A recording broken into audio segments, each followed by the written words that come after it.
Defining Duke, an Xbox podcast, is brought to you by, well, you. If you want to learn how to support the show, go to patreon.com/laststandmedia.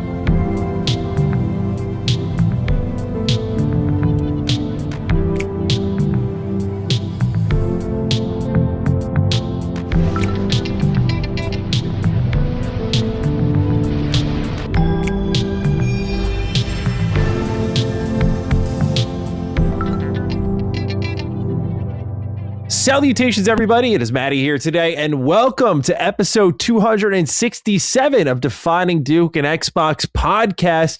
Today, I'm joined by the man who's usually here when the sky is falling, but Brad, it's an otherwise pretty calm week in the world of Xbox.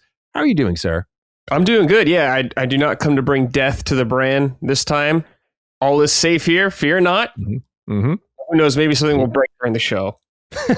Well, Highguard's already kind of going out of business. So yeah. So I have to kill something. Yeah. But it's good to see you. Thank you for subbing in this week. For those who are wondering where Cog is at, he's at Dice LA right now. He was going to be on the show, but his laptop died while he was out there. So it kind of worked out in a weird way. I had to pick up my wife from the airport. I was extremely late, so I'm sure it would have messed up Cog's schedule while he's out there. Brad was, as always, willing to step in as the last stand Swiss Army knife, and I appreciate you immensely because I got caught in rush hour traffic. Like, y'all are catching me raw out of the car, like 6-hour drive there and back, and I'm here, and I'm like, okay, time to sit for another like 3.5 hours. Dude, I'm hitting the treadmill. I don't care if it's like 11 p.m. It's happening, Brad. I got to move my legs. Gotta hit it, man. Got to do it. 100%.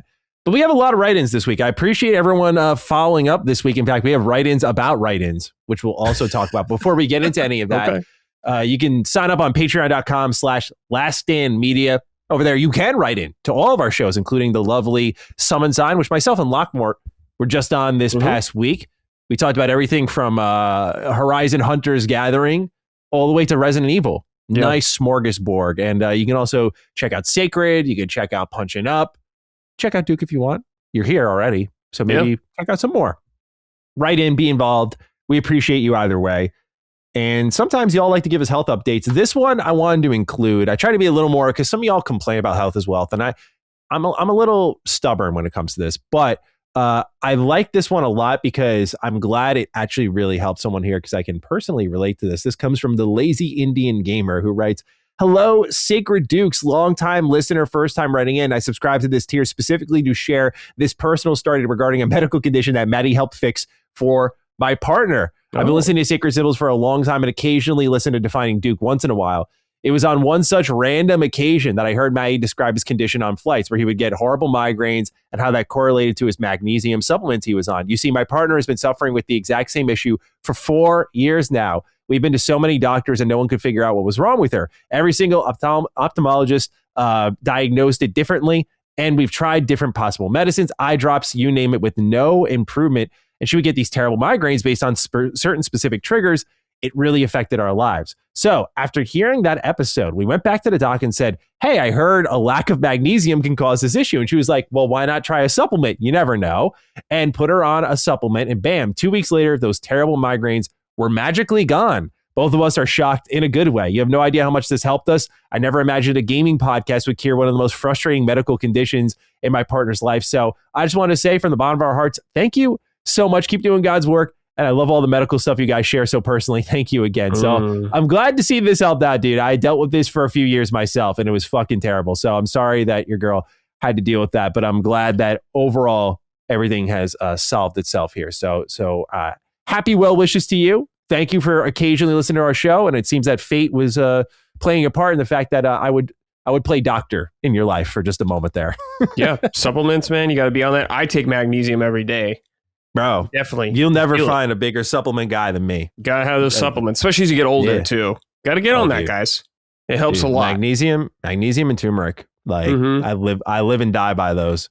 It's just like if I don't get those in, like I like Cog always talks about like Clark Kent and Superman. Like that's how I am. Without my supplements, I'm Clark Kent status. Night and day. Yeah. We need the supplements. It takes a while for that to set in. Like I ran out of magnesium the other day, and I was fine for like a week until I finally got it. But like if you go without it for a while, those headaches, bro, they're so bad. So bad. So thank you for writing in. Appreciate you sharing this story. All right, Brad, you were already there for this one, but it's time for do our public service announcement here for Pinocchio. Vile Colin writes in, Matty, I've come to yell at Cog for you. And I'm doing this specifically because I know there's I think Cog stays tapped in when he misses the weeks, but sometimes he's a busy man. And I'm going to give it like a 50-50. It's a coin toss. But I'm thinking right now that Cog's like on a flight or something, or he's doing his laundry because he just got home. And he's about to be subjected to the thing he thought he could escape. And that's right. We're going to tell him about Lies of P. He says, after listening to you preach about Lies of P for years, I finally decided to pick up the mantle. And my word, that may have been the best 70 hours I've ever spent in a Souls game in years. The story was superb. You think you know where it's going, but you don't. The characters, Geppetto, Romeo, and possibly one of my favorite Souls bosses of all time. I won't say what the name is here. Just a superb experience. Play the damn game, Cog. It has a medium and easy mode, which I used to secure the platinum. So don't feel too bad. And you heard me, Brad, last week. I was trying to old man Locke a little bit. Like, dude, there's an easy mode. You could see Locke was he was like, I'm not that bad. He's a little scared. He's a little scared. I think he's a little scared. And so I'm trying to ease people into what is going to be the next big Souls like before it's too late. Because I don't want anyone, I'm wearing the flannel for a reason today. I don't want any of y'all showing up on game day in my flannel. All right. That's right. When you're there for Lies of, I won't say what the letter will be for the sequel. You're like, yo, it's pretty hype. No, not for you. It isn't. Not for you. I don't want to hear any late adopters. You've been reminded enough times. So Cog, if you're listening, I'm hoping that when we hop on the what we're playing section next week, you're like, yeah, bro, broke out that Rogue Ally, and I got that Lies of P ripping on there. Easy mode. Like, that's what I'm hoping for. Yeah, he doesn't like Souls likes at all. He says he doesn't want to get mad at games, which I understand. I think that's fair. But I think, come on, man, he's been around forever. That Lies of P and the team at round 8 have targeted a guy like Cog so beautifully. He is cornered. I've got him. He's a cornered animal. And sometimes a cornered animal fights back harder. So we got to just suppress Cog a little bit more here. And eventually he'll start his playthrough up. He'll stick with it, I should say. Yeah, it's like it's going to be like the Squidward meme of him eating the Krabby Patty, He refuses to eat. But once he does, he's going to be like, okay. Yeah, come on, man. There's easy mode. You get in there, Cog. I knew you grew up. He did like the first chapter, right? So the Squidward meme is perfect because when Squidward takes that bite and it's literally like the front 2 teeth and he pulls like a little something off of it. That's what Cog did. This whole delightful burger is just waiting for him. Yeah. And I can't wait for him to have it. Cog's an old bitch like me, so he grew up playing a lot of really tough games. So come on, Cog. I know you can do it. You can handle it, dude. I know. I knew you grew up playing, Cog. You got this. Brad, am I overglazing? Lies of P is worth it, right? No, I think Lies of P is really good. Really good. I think it's probably like the best, or if not one of the best non-From Software Souls-likes out there, I would say. Yeah. I really like it a lot. The DLC? Yeah, I did play. I haven't finished the DLC, but I did play a lot of it, which was very good. Okay. But I heard really good things about it. Yeah, it was cool what I played of it. But yeah, Lies of P, definitely very good. They found their own little spot as well. So do check it out. I think they did a great job. There you go. See, it's not just especially for their first go. It's like, it's pretty good, man. First go with that stuff. It sold well. Watch out. That sequel, I'm telling you, but that sequel is going to be heat. Game of the year. Oh, yeah. If you know the ending, yeah. yeah. Literally, that's what I'm saying, bro. People are not ready. People are not ready. All right. I've done enough. Let's keep going here. This one is from Jay Reed. He says, Sir Dukington of the Westchester Dukes. I've heard more than once Mr. Matty complains about write-ins being lacking on the show. Have you ever thought of a dedicated write-in section for the cast? I know I don't write in often because I don't keep super current on news and get a decent chunk of it from Last Stand's content. I know you usually do a Health is Wealth segment at the start, but outside of that, there are many weeks where you hardly read any write-ins. I know I'd write in more if I knew that the write-ins were more than a segue into the next topic on the show. Food for thought and keep the good work. Now, I wanted to put this in here because it is unwritten, as in I am not defining it as a segment, but after we do Health is Wealth, I cram all of your non-topical write-ins into a section that, like, Brad can see it on the document. Like, it is a write-in section. So it is there, but it is invisible to you, but it does exist. So there is a block. Yeah. Some of you guys have great questions. Yeah. Some of you guys don't. And that's how it goes. But when I see our platform of 13,000 patrons and we get 13 write-ins, it's not even an ego thing. I'm like, you didn't show up for practice. I'm not putting you on the starting roster now. That's how it goes. So Jay Reed, thank you.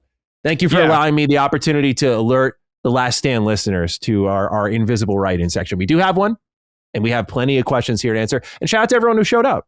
It works every time, Brad. Every time I'm Sure. like, I shake the tree a little bit. I'm like, guys, 13. Sometimes you got to remind them. You got to remind them. And then 50 plus people this time. I was like, hey, man, I don't ask for much. That's perfect. I would even take half of that. It's perfect. Yeah. And I think, well, listeners, we do this, I think, for all of our shows, all the platform shows. We always have some write-ins at the beginning, regardless of show. So if you don't get in the last segment, we're going to throw in some of your random shit at the beginning. So write in, dudes. We read all your comments. You may not make the show every time, but we do read through them. So you're not being ignored. Yeah. And don't give up if you don't get picked the first time. You got to be persistent. Absolutely. I see your names. Perfect. Thank you all for writing in. Brad. Yes. Next one, they didn't know you were going to be here, but they're coming for me, dude. I'm taking the angle here. I'm taking the approach. It's a question for me, but I was like, this is a question for Brad too. Yeah. This comes from Daniel Pressure. He says, "What's up, Dukes? This is mainly for Matty. So I finished Trails first chapter remake after hearing all the praise from you. I just need to know that so far you're right. It was slow and the world building was there, but when I got to the end, I was so hyped that I'm ready for part 2. So my question is, do you think that it'll at least remake part 3, or do you think it's possible to remake? They'll remake some of the other ones, or should I start buying some of the other ones when they're on sale? I'm also going to need a spoiler cast or some deep dive video on Retro Rebound at least. So the remakes are the exact same as the originals, just they're like prettier, more fun. They have some better side content. But I have deep dives on all of the Trails games outside of the Cold Steel saga because I fucking Cold Steel, man. It's like a one part of Trail. Like I could sell everyone on every entry of Trails, but once you get the Cold Steel, it's always like but yeah, dude, they're gonna remake part 3. They're gonna remake they're already remaking part 2. They're gonna remake part 3 for Sky. They're going to remake Zero and Azure, no doubt about it, because what they said is they wanted to finish the series for Trails, and then they wanted to keep these remakes going. So then I think it's gonna get to a certain point where my cutoff in my brain is they're gonna remake all these games up until Cold Steel 2, and then that's it. The series is it'll be done. It's smart business on their part because it gets a lot of people in, and they can play through an incredible series of JRPGs. But Brad, my friend, I know you had some stakes in this one. Okay. All right. So I wanted to just check in on progress. I didn't get to ask you. I'll let you go off first. Yeah. No, I don't have to go off. I just wanted to see how you were doing, bro. Okay, so I did play. Just for full context, me and Matty had a thing going on back in the day. He's like, "Hey, I'll play through A Realm Reborn, which is Final Fantasy XIV's first expansion." And I was like, "Cool, I'll play through Trails." This was before the remake got announced, but you were like, "There's probably going to get a remake being announced, so just hold up." So I did. Got announced, played some of it, played I think 10 hours, and I was like, "Cozy game, not hooking me in right now, though." Not saying it's bad or anything like that. It just wasn't hooking me in. So it's been on the back burner. I haven't forgot about it. However, slight redemption maybe in Matty's eyes. I have been playing through Oblivion for the first time ever on the back end. Oh, Brad. I'm 30 hours in right now. Oh. And I was like, I think Matty would forgive me my sins a little bit. You know, I'm playing one of his beloved games right now as well. And I've never played through Oblivion before. So I was like, okay. Yeah, this is it. So I'm 30 hours in now. And I do need to get back to it because last time I played it was last month, just for some stuff came up for other work stuff. But I definitely will play more Oblivion and finish that. I would like to finish Trails because I'm a JRPG enthusiast like Matty. I do enjoy them quite a bit. And I know sometimes they start slow. You got to let them burn. Like, I'm a Kingdom Hearts fan, man. I know exactly what it's all about. I get it. I think Kingdom Hearts has more... I find Kingdom Hearts more entertaining than Trails, personally. Like, I mean, yeah. But, you know what I'm saying? There's like it's a long road. There's a lot of entries. I mean, I don't know. Matty experienced it with... I mean, you experienced it too with The Realm Reborn, you know? A little slow, a lot of world building and stuff like that. So, same kind of vibe going on there. I'm at the point I think I got to start over Realm Reborn again. Ooh. I don't know, bro. I got like, I don't know. Like, tell me what I should do here. I got like 40 hours deep and then I too fell off. And just do a story recap, dude. Don't restart. Just do a story recap. Hop back in. Okay. All right. If you want to play more. Just do a story recap. I love the feeling of loving an MMO, you know, like when it really gets its hooks in you, that's a great feeling. Because I grew up in RuneScape. So for me, like getting that back is fun, you know, just like living in that world for such a long period of time. It feels like a lot of the buzz for 14 is kind of cooled off online after this new arc, but I could be wrong. I'm just okay. It is okay. A very divisive expansion from the narrative perspective. Yeah, and I know that's what this game, I don't want to say it lives and dies on that. I know it had a lot of other pieces to it, but I know the narrative was like huge. Yeah, it's a big part of it, of course. Hearing about it. Yeah. You know. I mean, they treat the narrative like a mainline Final Fantasy game, so it's a humongous part of the whole experience. And like, you know, I'm not caught up with the expansion anymore. I did the base of the expansion when it came out, and I was like, yeah, it's okay. The content was cool, but the story didn't really do much for me. Yeah, that's what I had heard about from a lot of people, like their opinions that I was reading on the expansion. And like I said, things have kind of quieted down on that front. So I'll be curious to see what they do to get that one back. But I'm curious if Trails will hit that Dragon Quest area for you, Brad, once you get really into the thick of it. It's got some coziness to it. It does. It sure does. Yeah. I was feeling it more and more as I was playing the game. Like I was getting into some new towns and stuff like that. I finally like set out from like the main area you start the game in, because you're kind of hanging out there for a long time. Sure. But I was starting to venture out more, and the story's starting to cook more. So I can feel some of it. It takes time. The first one, I think, is one of the worst entries. Like, it's funny. You don't know it until you get deeper and you're like, oh, this gets way better. Yeah. Like, Sky 2 is one of my favorite JRPGs of all time. That's why I tell people, like, if you can get through this, it's not even like a slog or anything. They did such a great job with this remake and making it entertaining. Yeah. But like, when I say if you can get through it, like once you finish it, I think it ends in a spot where it's going to make you excited for part 2. And part 2 is like... That's good. Okay. Oh, it's some fucking good shit, dude. Some good shit, man. I love that game. I think when I ranked my favorite games of all time, this is in my top 20. Like it's so so good. Yeah. Yeah. Just like some of the character evolutions and moments they have, like it's what you're there for with Trails. And that's what gets people hooked. It's like a great book series. You know, you just keep chugging along here, and you got some low points, but when the highs hit, nothing like it. I mean, I love the long sagas like that, and I respect developers or whatever when it's like, hey, if you don't play them all, you know what the fuck's going on. I love that shit. That's why I love they also said same thing. Yeah, exactly. That's why they said they're remaking the games, because they're like, we're not going to like make these, because they knew the new entries aren't going to sell as well because no one knows what the fuck is going on. There's like they're 8 games ahead of like where everyone else is at. They're like, yeah, like we're going to remake these older ones so you can just jump in and like get your adventure started. Like they're running a good business. It's crazy though that so they announced at the partner direct for Nintendo, like Kyoto Xanadu. Yeah, Kyoto Xanadu. Mm-hmm. Yeah, that is by Falcom, who developed Trails. They made Trails, and they're doing an East game. They're doing like they did I think in this last like next year or so. Oh, and the latest entry in the Trails series came out just last month. So in this like 12-month stretch, they're doing like 3 or 4 games. Wow. And they're like an 80-person team. I don't know if they like sleep. I don't know what the fuck is going on there, bro. Yeah, that's crazy. Never seen anything like it. It's crazy. So, I mean, they like for an indie team, man, it's unbelievable.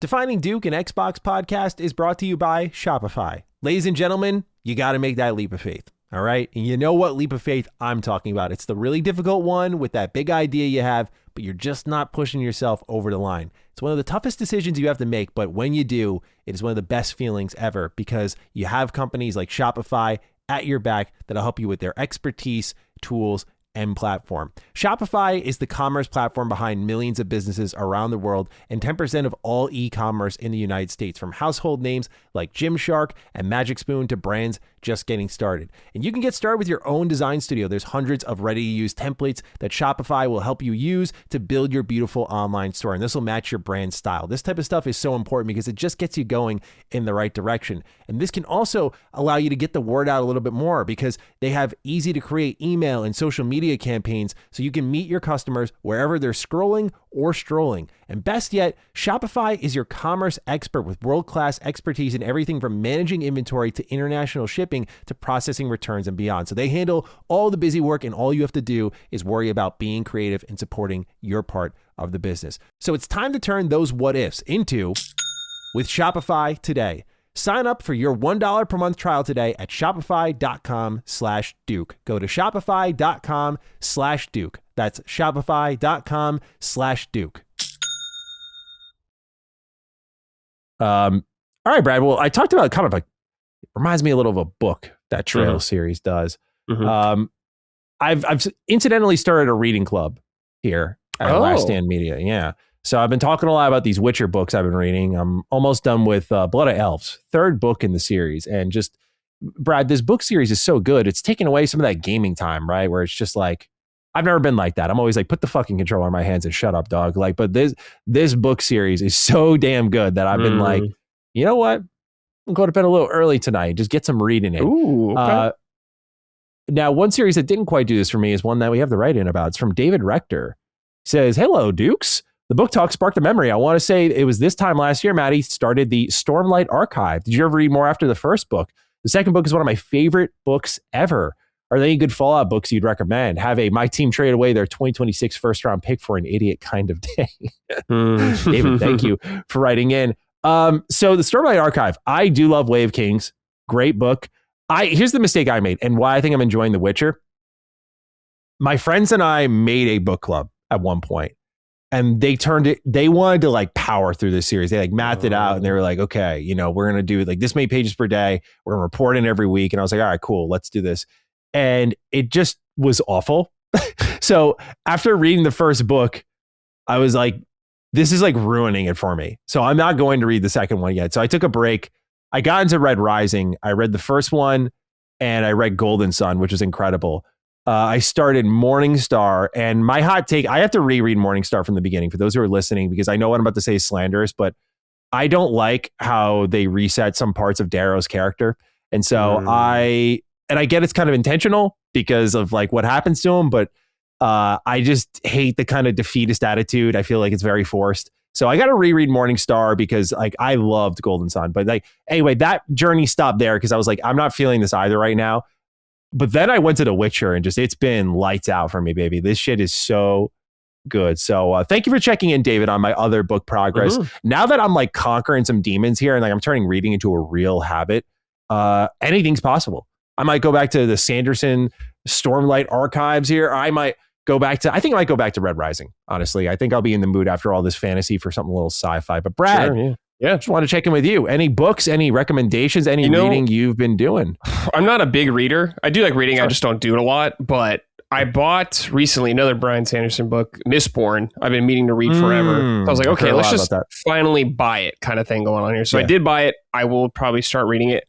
I usually listen to a lot of audiobooks when I walk or something like that. Smart. So that's kind of my territory most of the time. But like sitting down and actually reading, I don't do too much. But yeah, I do need to make a habit of it, even if it's just like 20 minutes a day or something. At least a little bit. I've noticed my brain functions a lot better. It's weird. I don't know how to describe it. But yeah, the thing I have issues with audiobooks is, I don't know if you're like me, but my thoughts are always racing. So I just like zone out at times, and I'm just thinking about something else while the book's going. Yeah, happens to me all the time. I'm just like, I can't do it. I need to put the book like right in front of me. It's something I have to definitely focus on more when I'm like walking or something like that. That's like part of the challenge, I guess, Manny. Because like, yeah, I walk like outside a lot, so I'll go for like a walk for like 45 minutes or something, and just shit's happening around you, and you like get sidetracked and all that kind of stuff. But yeah, really got to like, I've been getting better at like really focusing on what's I'm listening to at the time. Yeah, so it is a struggle though. Okay, I'm glad I'm not alone on that. But thank you for checking in on our books here, David. We appreciate you. And we appreciate all the LSM listeners who, we got a lot of book write-ins, so we appreciate you. I want to do a little vibe check here on this game. Skooma Vendor says, hello, Dukes. Can we get a vibe check on Greedfall, The Dying World? I played the original, thought it was very enjoyable and had a unique setting. Matty, I know you had many positive things to say on the original alongside some valid criticism, so I'm particularly interested to hear your opinion on the sequel. It looks to be making some interesting changes. I know it's been given early access for a while, but I'm excited to see the release of a BioWare-style game in a month's time. All the best, and Matty, I swear to God, I will find where you live and straighten those Ninja Turtle pictures on your wall. I know. So it's so funny. So this walked so my living room could crawl, right? Oh. So over this past weekend, while my wife was away, I said, you know what? I'm going to try to install some curtains. I'm going to put some like curtains, some rods up and everything like that, bro. I broke out like the balance and everything. I had everything good to go. Looks great. Like straight and everything. Like couldn't believe it.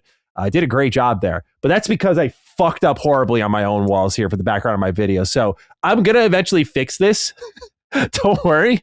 But it's so funny that like the space I'm in all the time, like I have pictures in front of me that are crooked. Like it's just, I want to like remove everything from the walls, paint the walls. Like I want to redo this room. So I don't know. I have to like mentally get there, Skooma. Yeah. But to your question on Greedfall, Brad, Have you played the first Greedfall at all? Are you familiar with this one? I know what it is. I never played it though. Okay. I heard it was like all right. There was some cool ideas there, but it needed a lot of work still.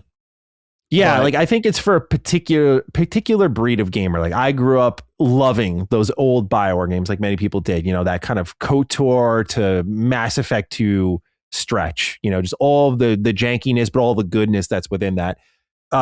Spiders is a developer that's been really inspired by that era of BioWare for a while. So much so that before Greedfall came out, they literally said, there's an interview quote of them saying, we want to fill the void that BioWare left behind. I thought that was pretty bold. And I think Greedfall did come in and it did some pretty interesting things. It had some good choice and consequence.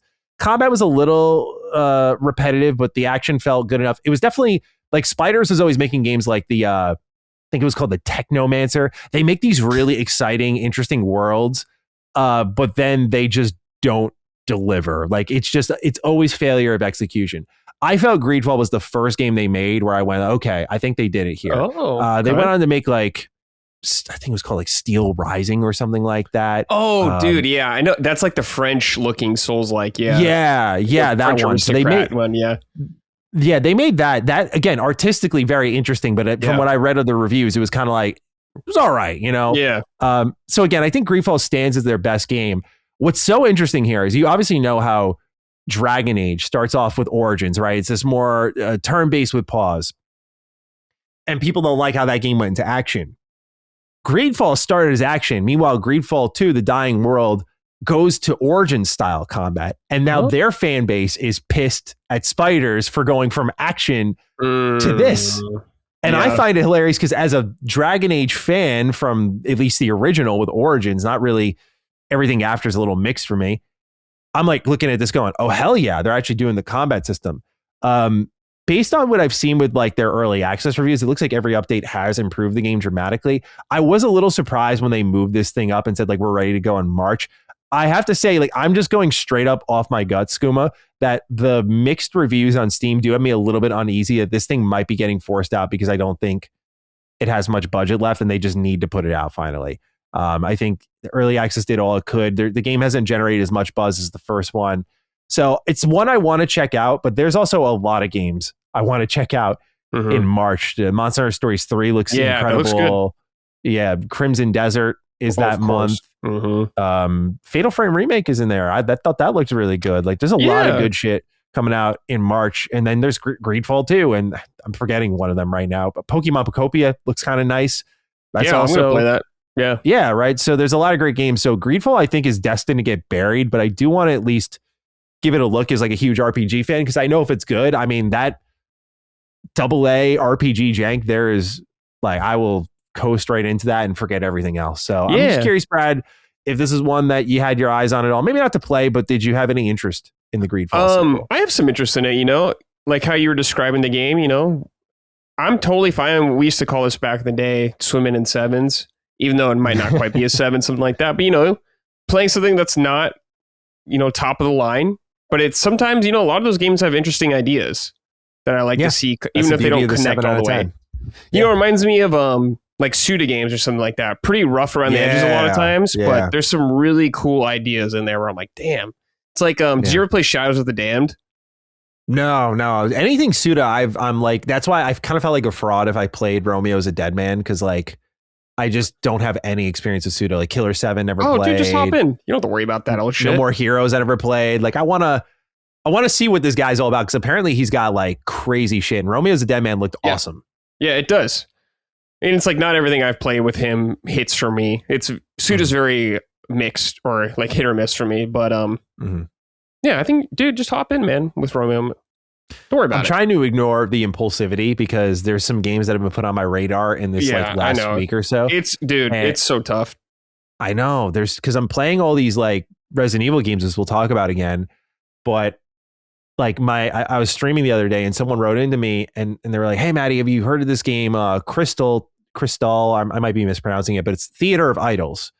I'm like, no, I haven't even heard of this. Like, what is this? I look it up and it's from Blumhouse. For those who don't know, Blumhouse Games. I just bought this game. That's the first, like the first person, like Spanish looking horror game. Yeah, it's $16 on Steam, and I'm looking at this trailer. I'm like, dude, this looks so up my like very BioShocky, very survival horror, artistically very inspired. Like this looks totally like my type of game. And it just came out as we record this yesterday, and I'm sitting there in disbelief watching the trailer on stream, going like, I had no idea this was a thing. So immediately I'm like, okay, I'm Brad. This is what I got right now. Oh no, you know that. Yeah, you know this box there. So I'm looking across the aisle a little bit, like, damn, okay, damn, dude. That's a fucking long game. Yeah, I'm trying to stay loyal. I'm trying to. We'll talk business decisions during what we're playing section. But yeah, dude, like that's the problem I'm having right now. Is like I've gone all in on Requiem. I don't regret it, but there's been these moments where I see like a crystal, and I'm like, oh, that looks really nice. Like, damn, bro, I want to get my hands on that. So, I'm gonna have this problem infinitely more next month. There's just been a lot of good shit coming out. Yeah, the struggle never ends. It's too much shit, man. Too many games. Well, this is why I say, like, I get how people like respond to where AAA gaming's at, where people are like, oh, it's cooked. I'm like, yeah, like we've made a lot of cooked decisions in AAA. Mm-hmm. When people say gaming is cooked, dude, it's like, not. I'm like, you're so fucking depressed, dude. Like, you need to like when my friends pull up to me and say that shit, I'm like, go talk to your therapist then, because like the fact that we're in an age where like that can get dropped in my lap, and I'm like, oh, it came out yesterday, by the way, and I'm like, I do this for a living, and I had no idea about this game, and it looks that good. I'm like, come on, man. Yeah, so much good shit out these there. Games. Saw this other cool indie game. It was called 45 Parabellum Bloodhound. It's this indie. It's very Parasite Eve inspired, very early 2000s. It's got like text boxes that feel very reminiscent of like the early Squaresoft games, like, you know, the old Final Fantasy games. Music for it is really unique. Oh, yeah. I'm a Parasite Eve fan, so yeah, this looks cool. Yeah, it's a great game. So I want more games of combat like that. And so I thought this one looked awesome too. So yeah, there's just so much good shit coming out. It's just like, I know. It's crazy. It's a little weird. Yeah, if you think there's no good games out, you are fucking insane. Yeah. Well, Brad, let's talk about this. Speaking of Resident Evil, survival horror, and all this stuff, I wanted to know your answer on this one here. Malevolon Creek PTSD writes in, greetings to Fine Dukes. Have either of you ever played the Resident Evil Outbreak games? Both games are based around multiple scenarios from the everyday survivors in Raccoon City during the events of Resident Evil 2. With the co-op nature of these two spin-offs, I really think Capcom has the opportunity for a great co-op hit to package these games together as a remake in the future. What are your thoughts on this possibility? And I want to know if you've played these games at all, Brad, because this was on my list to do for the Resident Evil pilgrimage I was on. But I looked up, like, I own both, and you can play them solo, but I didn't realize like they're awful by yourselves and that you should play them with a friend. Yep. I have no friends nearby, so we're looking up ways to play them online. There's a whole like 10-minute tutorial on how to get this thing set up, bro. And as someone who has played a lot of old games, this is unbelievable. Like, you have to go get a Japanese version of the game, get an English patch of the game, sign up on a new account on like some ancient website, find the DNS settings, which change frequently. And you have to do like everything. It's awful. So I think I'm out on Outbreak, but I'm curious if you were ever in. Did you ever play this one? Yeah, I did. I've played both File 1 and 2. I played both on PS2 also, and boy, was it rough back then on PlayStation 2. Holy shit. Getting a game going in that online, brutal. I have played the modern way that people do as well, online, like you're saying. I've done that, and it worked pretty well, honestly. But like, if I could figure it out, Matty, you could totally figure it out. But it does take jumping through some hoops. It's not even figuring it out. It's just, it's like pain in the ass. Yeah, it is. Yeah, it's a pain in the ass setup for sure. They are very cool, interesting games, and I do like them. You know, you get to see a lot of different angles of Raccoon City and stuff like that, like a fucking zoo. You got an elephant running around with the G virus or whatever going crazy. Good stuff, or the T virus. Really cool, really fun game. The communication in it is very poor cross players. It's definitely a game you want to have buddies on a mic with. You can have characters do some communication things, but it's very weird. There's some cool elements, like you can get turned into a zombie and attack your friends and stuff like that, which is fun. It's a cool game. It's pretty rough in a lot of ways, but since you're on the pilgrimage, Matty, I think it's definitely worth checking out. I think Outbreak could be really cool nowadays if they redid it. I wish they did that instead of, all those other spin-off modes they did. What was it? Whatever, the asymmetrical multiplayer one, and then like the deathmatch one, I forgot what they were called. But I think it would take a lot of work to do it justice, though. A lot of work. the thing I wanted to play it for was obviously with Grace being in the game. I know her mom. Yeah, her mom. Right. Mm-hmm. And so I'm wondering if I'm going to be missing something with Grace if I don't play these games. Because even like RE3 Remake has, like, I saw they have like a radio conversation that calls back to Outbreak. And I'm just like, okay, all in these threads. Yeah. Like, these are all relevant. But this game is so inaccessible. Like, is it really necessary? Just, I mean, if you got friends that are willing to play with you frequently, sure, do it that way. But I mean, just look it up, dude. It's fine. Just look up the lore. There's probably honestly not that much that you'd have to enabling all my out. bad habits. Yeah, well, it's like there's so many Resident Evil games, so many, and some of them aren't easy to play legally nowadays, where you got to track down an old copy. So it is a hassle.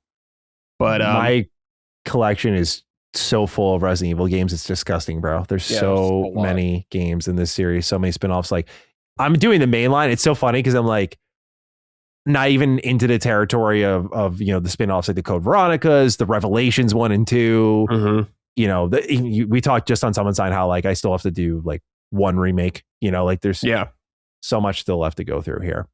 Yeah, so, I think you'd be better off playing those games instead of worrying about, you know, playing Outbreak. Just look up a quick thing. Yeah. And there's also the fact that like you could also enjoy these games in completely different lights. Like you could play the original of 2 or 2 remake. Yeah. You know, it's got like layers to it now. You know, it's like a sandwich. Jill sandwich. You know? Have you played the original 2? No.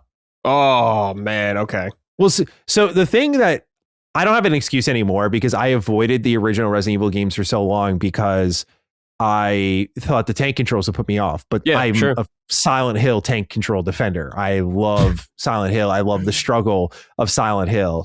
So now I'm like, well, I can play that shit, dude. I could probably run right through Resident Evil. You'd be fine. So exactly. Like, I have no excuse, man, at all. Those games are still so good. Like Resident Evil 2 is still so good. The original, it's crazy how good that game holds up. Do you have like a preference compared to the remake? I like them both for different reasons. There's things I like about the remake a lot, but like the original has some things that are superior in my opinion. It's like with Resident Evil 1 on PS1, I think the remake is pretty much better than in every way. So I would always play the remake usually over that. I still like the original PS1 because, you know, the visual style, some of the lighting's cool. Oh, yeah. But the remake is such a good fucking remake. I've said it's one of the best remakes of all time. 100% from what I've seen. Yeah, dude. Yeah. Like the way, like from my perspective, the way it like revitalized that whole survival horror genre. God. Like that combined with RE7, just like doing that big swing where everyone just, now we see like horror games everywhere. It's awesome. You know, like Silent Hill is back. like that's crazy to think about. And it's like good. So yeah. That's like, the most shocking part to me. It made Bloober Team put out a great game twice in a row. I know. It's crazy. What the hell's going on, man? I don't know. I'm loving it though. Not taking it for granted. All right, that's enough write-ins from y'all. Y'all have spoken too much. Yeah. It's time to get into some of the news this week, Brad. This first one is interesting because it's Valve breaking some silence on the Steam machine. Many of us are wondering, especially those Xbox refugees out there just looking for a new place to land, that Steam machine may be home for you. But that home has not shown up in the promised early part of the year, like Valve had mentioned. Well, now we have our answer. They posted on their Steam blog, answering the biggest questions. They said, when will these be launching and how much will they cost? They said, when we announce these products in November, we plan to be able to share specific pricing and launch dates by now. But the memory and storage shortages you've likely heard about across the industry have rapidly increased since then. The limited availability and growing prices of these critical components mean we must revisit our exact shipping schedule and pricing, especially around Steam Machine and Steam Frame. Our goal of shipping all 3 products in the first half of the year has not changed, but we have work to do to land on concrete pricing and launch dates that we can confidently announce, being mindful of how quickly the circumstances around both of these can change. We will update you as much as we can as we finalize these plans as soon as possible. They did a frequently asked questions section, Brad, here, talking about the Steam Frame and VR. I'm going to focus more on the Steam Machine here. They answered a question here that said, how well can the Steam Machine play newer, more demanding games on Steam? And he says, or they say, I should say, in our testing, the majority of Steam titles play great at 4K 60 frames with FSR on Steam Machine. That said, There are some titles that currently require more upscaling than others, and it may be preferable to play at a lower frame rate with VRR to maintain a 1080p internal resolution. In the meantime, we are working on HDMI VRR, investigating improvement with upscaling and optimizing ray tracing performance in the driver. So we are appreciating this from multiple angles. They also said they'll be making multiple faceplates. Third parties can make faceplates, something that PlayStation did not embrace. They said the upgradable components for the Steam machine are its SSD and its RAM. And then you can play non-Steam games with the Steam controller. And they said there'll be more to come here. So Brad, when you see this, what are our feelings that basically the Steam machine will likely be more expensive than we anticipate? It's been delayed because of these RAM shortages. And even good old Valve got bit by the OpenAI bug here. Yeah. Well, I guess it's just kind of a reality we are in right now where everything is going to be more expensive than we would like for a while. We have seen all the consoles go up in price pretty much, and they may go up even more. I know Nintendo was kind of saying nothing's going up now, but hey, it may in the future. So this is the reality we're in. Steam Machine I'm super curious about. I am a Steam fan. I play most of my games on Steam, so I'm curious about this. I don't think I would get a Steam Machine necessarily because I'm fine with playing at my desk. But I completely understand the appeal of the Steam Machine. Of course, playing at your TV. A lot of people like to kick back on the couch. I totally get it. I think it's a smart move, but to me, it's just going to be like all about the price. And is this going to be over $1,000 or something like that? Is that what we're talking about for the cheaper model? I don't know where we're going now. That's that's mighty steep. I know PC gaming is a different space. It is a more expensive space, but I don't know, man. Like Steam Machine for me is like a cool side piece, like side companion, I guess, Sure. It's like you got your A tier, then you got your B tier kind of thing. And I think that's going to be the case for a lot of people. So Valve has been smart, I guess, in the sense that they haven't put out a price until they're absolutely sure that's where they can do it. They haven't had to announce the price and be like, oh, actually, we got to increase it. But I'm worried about how much this thing's going to be. I don't know. Yeah. I'm right there with you. Yeah, it's like, I think most people would be willing to buy a Steam Deck because it is reasonably priced. And you can hook it up to your TV if you want, and it has portability. But with this thing, if it's like $1,000 for what the specs it has, I don't know about that. I'm not sure. I don't know. What do you think? Yeah, I'm fearing the worst. I mean, I said when they first kind of announced this thing and people were debating the price and people were taking like prices from price charting and putting them together and saying like this machine should cost around like $700. There's like a mixture of what I want and what I think is going to happen. And they keep fighting with each other. Like my dream scenario, which obviously is not happening. Valve has shut this down firmly. But my dream scenario was like, okay, Xbox is pulling out of the living room and Valve wants to take their spot to some extent. They don't have to take it to the maximum capacity, but they want maybe instead of like 5 million units, maybe they want 15. And like, that's half of Xbox Series X's install base from what we know with those numbers. And hey, that's pretty great. Like, why not run with that? That could turn into something. But Valve has said that they're fine with this being just for their fans. That's always to me code for we're going to keep the market small. And sometimes that's price dependent too. Not just like, we just don't want to take over the living room or anything like that. We're just kind of doing this for our fans. So part of me is a little initially disappointed that I'm like, I think this could already be so much more. And I wonder if Valve doesn't have their ambitions there because to take over the living room, you have to eat some cost on your hardware, which maybe they would consider. But because things are already so pricey, even if you eat the cost, you're still, the amount of money they'd probably be losing on this hardware. Yeah. You have to like how many games they'd have to sell to like make up that difference eventually, which we know Steam sells a ton of games. But if you're thinking about it per user and they're breaking it down to spreadsheets, like this user would have to buy like 5 full price games in a year. And the average user of any game system buys like 2 games a year. It's like already, it's like, well, we don't recoup from that one person until 2.5 years down the line. Like it could just be numbers like that. Yeah. So, that was an uphill battle in the first place. Although I still, again, find it a little disappointing because I think Xbox pulling out the way they are, even we'll talk about some next gen console details, but it's not in the way that they were present in this industry earlier in this generation. I don't like the idea of leaving PlayStation or Nintendo to their own devices. We already saw what happened, how PlayStation was behaving this generation when they had a comfortable lead. Now they have no contest. They're like, okay, the other guy doesn't even fuck with us. sure, they can do their thing. We'll do our thing. At least Valve could come in and make some noise. And maybe they still can, but yeah, that was disappointment one. Disappointment two was like when we started to see OpenAI gobbling up the RAM and everyone's prices were going up. I thought immediately of like our grocery situation and how prices went up. And then when they could go back down, a lot of manufacturers tried to keep the prices up because they were thinking to themselves, well, they don't know the difference. And now we can make hand over fist money because they're used to paying this much. Yeah. And so what I kind of defined it as, it's a little corny, but I like it anyway, was like, there's no hero in the story. Like there's just none. Like there's just even a company like Valve who, you know, they're going to function like a company and make the money they want to make. But there's no hero here where like, you know, they're going to do what's best for their business and they're not going to show up and wow us all. Be like, hey, guess what? Like we've got something for you here. And it's going to be like a nice low price console like experience. I'm sure the Steam Machine will be great. So my predictions kind of lie in like the 800 to 900 range. Yeah. Which puts it in exactly the spot where I'm talking, by the way, when I say 8 to 900 for those listening, like there's two SKUs for this thing, right? Low SKU is 800 and then like a 900 or even $1,000 model is where I think it's going to end up.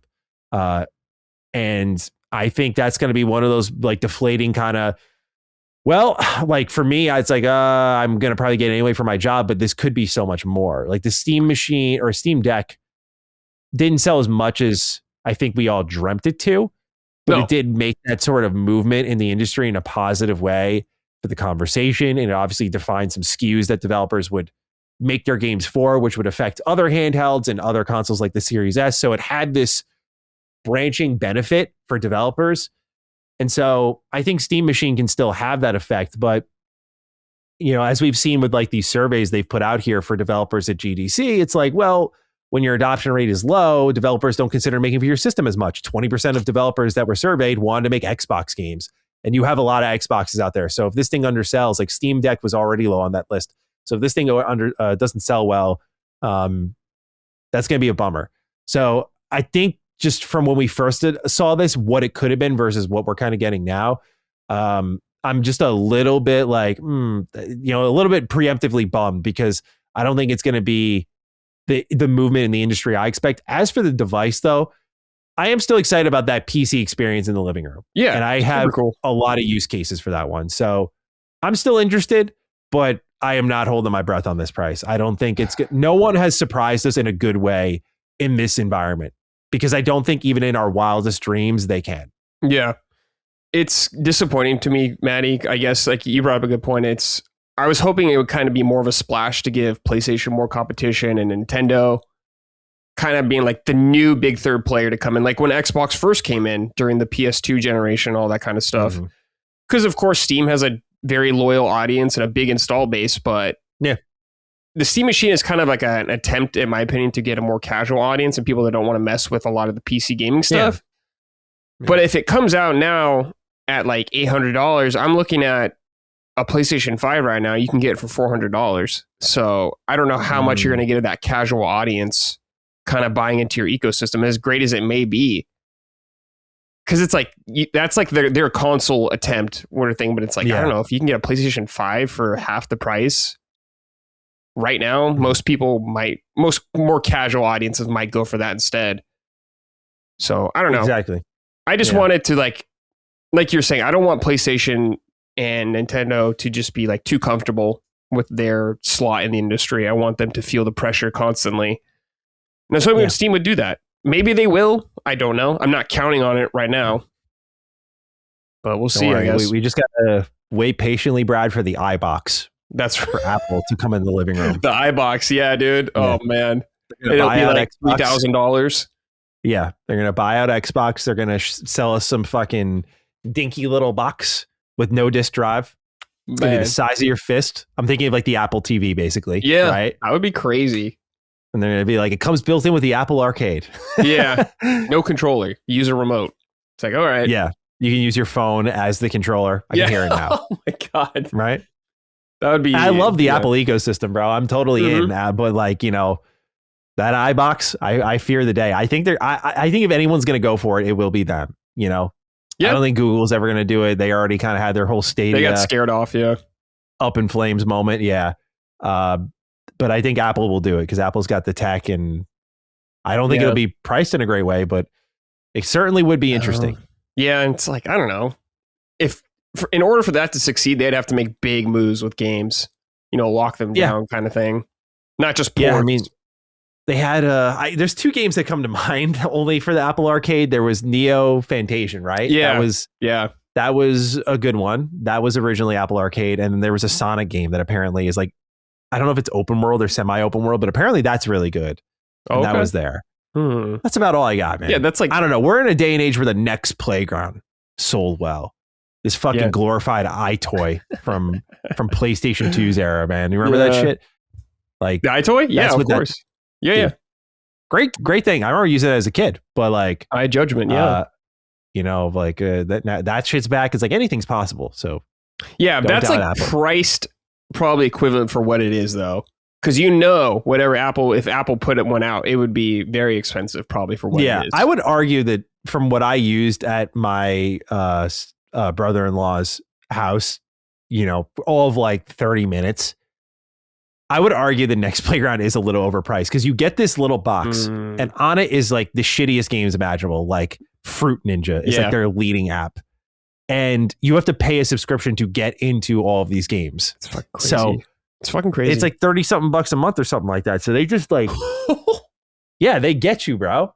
They completely get you. I think it's 30 something a month. I got to double check that. Yeah. Holy shit. Next Playground subscription cost. What is it? $30. That's Game Pass Ultimate. 30 to 50 games featuring options like $50 for 3 months or $89 for 12 months. I'm sorry, I was way off. So they have two different plans. So you're at least spending $50. 5 games included on the console, sorry. And then a Play Pass adds 30 more. It's ad free. It's considered kid safe. I don't know, bro. Kid safe. Hand the kid a Game Boy and call it a fucking day, parents. Yeah, I mean, just use your parental controls on your console. They all have them. Yeah. You can figure it out, adults. You got it. I don't know. That whole thing. Weird scenario right now. The game, dude, I will say the gaming landscape in terms of hardware is very interesting right now. We're 100%, yeah. It's the least conventional it's ever been, and that's kind of fun. Yeah. Well, speaking of parents, Brad, let's talk about GTA 6, right? Oh, right. The game that all parents tried to keep their kids away from here. A lot of tossing and turning in this industry, Brad, on will they, won't they? Yeah. At GTA 6. Will Take-Two push it again? But it looks like the game is actually going to come out this year. Or maybe it won't. I don't know, dude. I'm very curious to see how you feel. I don't know what to think, man. I thought it was coming out for sure the last time. So now, I don't know. The company says that the date, November 19th, 2026, remains on track. Take-Two boss Strauss Zelnick told IGN that marketing for the game is going to begin this summer. And he said, anytime you're getting closer to marketing beats, you're obviously in a place where your confidence level is pretty much as high as it can be when it comes to coming out this November. So, Brad, are we locking it in? Do we think GTA 6 is coming out this year, man? Like, I mean, they're getting ready to market it. They're putting trailers together. They're saying, like, here's what you can expect it. We'll see you this summer. I don't know. I'm not guaranteeing it. I feel like there's a 80% chance it will come out. But there's still that little bit of doubt, the 20% chance that it won't come out. Just because, I don't know, dude, it's been like delayed 2 times, I think, now. Yeah. And it's just like, well, they're GTA. They can do whatever the fuck they want. It doesn't even matter. It doesn't matter. They can just delay the marketing if they really have to. They have the cash. They can do it. Doesn't matter. So the way they're thinking about it's interesting because like they were asking like you can kind of basically just do what you want with this game and like Strauss Zelnick basically said he's like we're not selling hamburgers though, like we're trying to like connect this game with people, so they're still gonna despite the privilege they have been granted with just being able to release this thing and sell hundreds of millions of copies. They are taking it pretty seriously still, which is good to see. Yeah. But I'm leaning on the side, Brad. I think they're going to do it. Okay. Especially when I'm starting to see other companies react, which we'll talk about with one of our lead stories here, with Xbox kind of moving their schedule around preemptively. I feel like the noise is starting to get made that like, okay, clear the landing zone. Here comes Grand Theft Auto 6. And frankly, I'm ready to God, dude, because I think this game's going to be incredible. But there is a level of like, I am tired of hearing about it already. Yeah. I just want to play this wonderful video game, right? Yeah. And with that, Brad, we got an interesting writing here from Spunky Chunky Monkey. It says, hey, Dukes, hope all's going well with GTA 6 arriving this year. He's confident. Hopefully, he says. What is your wish list or some mechanic that you're hoping is included in this game? For me, I would love to have an apartment or house that you can decorate with items you find in the game. I spent countless hours in Elder Scrolls Online decorating my houses, and I love showing it off to others. Take care and go Penguins. Sorry, Matty. It's fine, Monkey, dude. Like, the Rangers fucking blow. I want everyone to bully the New York Rangers, dude. I want them to feel as much shame every time they step on the ice as humanly possible. Oh, man. Until that team gets sold off. Brad. Yeah. When you hear this is like the do everything game, they spend all this time. They can do anything. They can do everything. What is that one thing you hope GTA 6 does? I hope it has more permanent impacts on the world for stuff you do. Like, let's say you do a heist or something like that.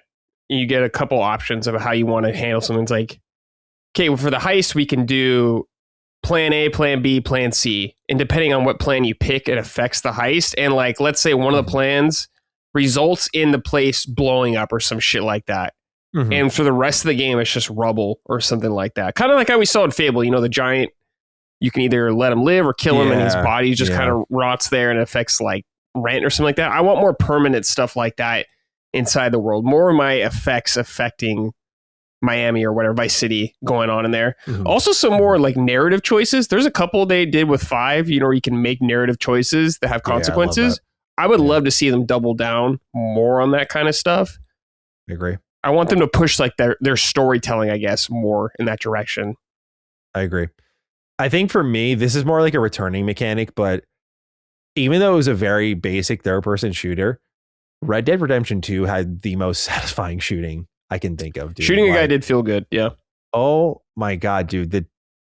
I got recommended a reel of like some dude walking up a stair set in Red Dead Redemption 2, and this guy is playing as Arthur Morgan, draws his gun, pops this dude in the head, and you see like a whole chunk of his face gone. And the way he just like spins out from the direction he was shot in. And because he was on the stairs, the way he like tumbles down the stairs, it's not like this, you know, activate physics and he just drops and then rumbles down the stairs. But the way he fell and bounced, I was like, dude, yeah, I immediately got brought back to 2018 playing RDR2, where you'd get into these firefights. Even though it's a very simple, like aim, shoot, nothing crazy. Those like the slow motion, the cinematics for the shots, and the damage that you would do to these people. Like, I hope GTA 6 carries a little bit of that into the game, because that was, I thought, one of the things that kept it from feeling, at least Red Dead Redemption 2, from like being a little too basic. But on that note, I hope like attachments matter a lot. Like, I hope they soup up the gameplay beyond like just third person shooting, like, you know, like a unique gimmick or something like that. I know GTA games aren't gimmicky, but you get my idea of like,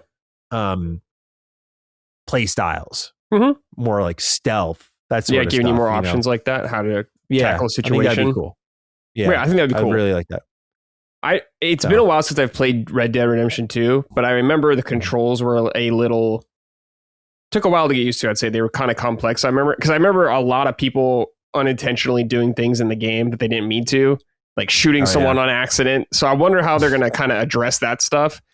And I wonder about like the movement, because Rockstar games always have like a very distinct feel to your characters. They feel very heavy because they're so into like realism and how your character moves and like very realistic. I wonder if they'll double down on that. I'm assuming they will, but somehow making it feel, I guess, just a little better to move your character around.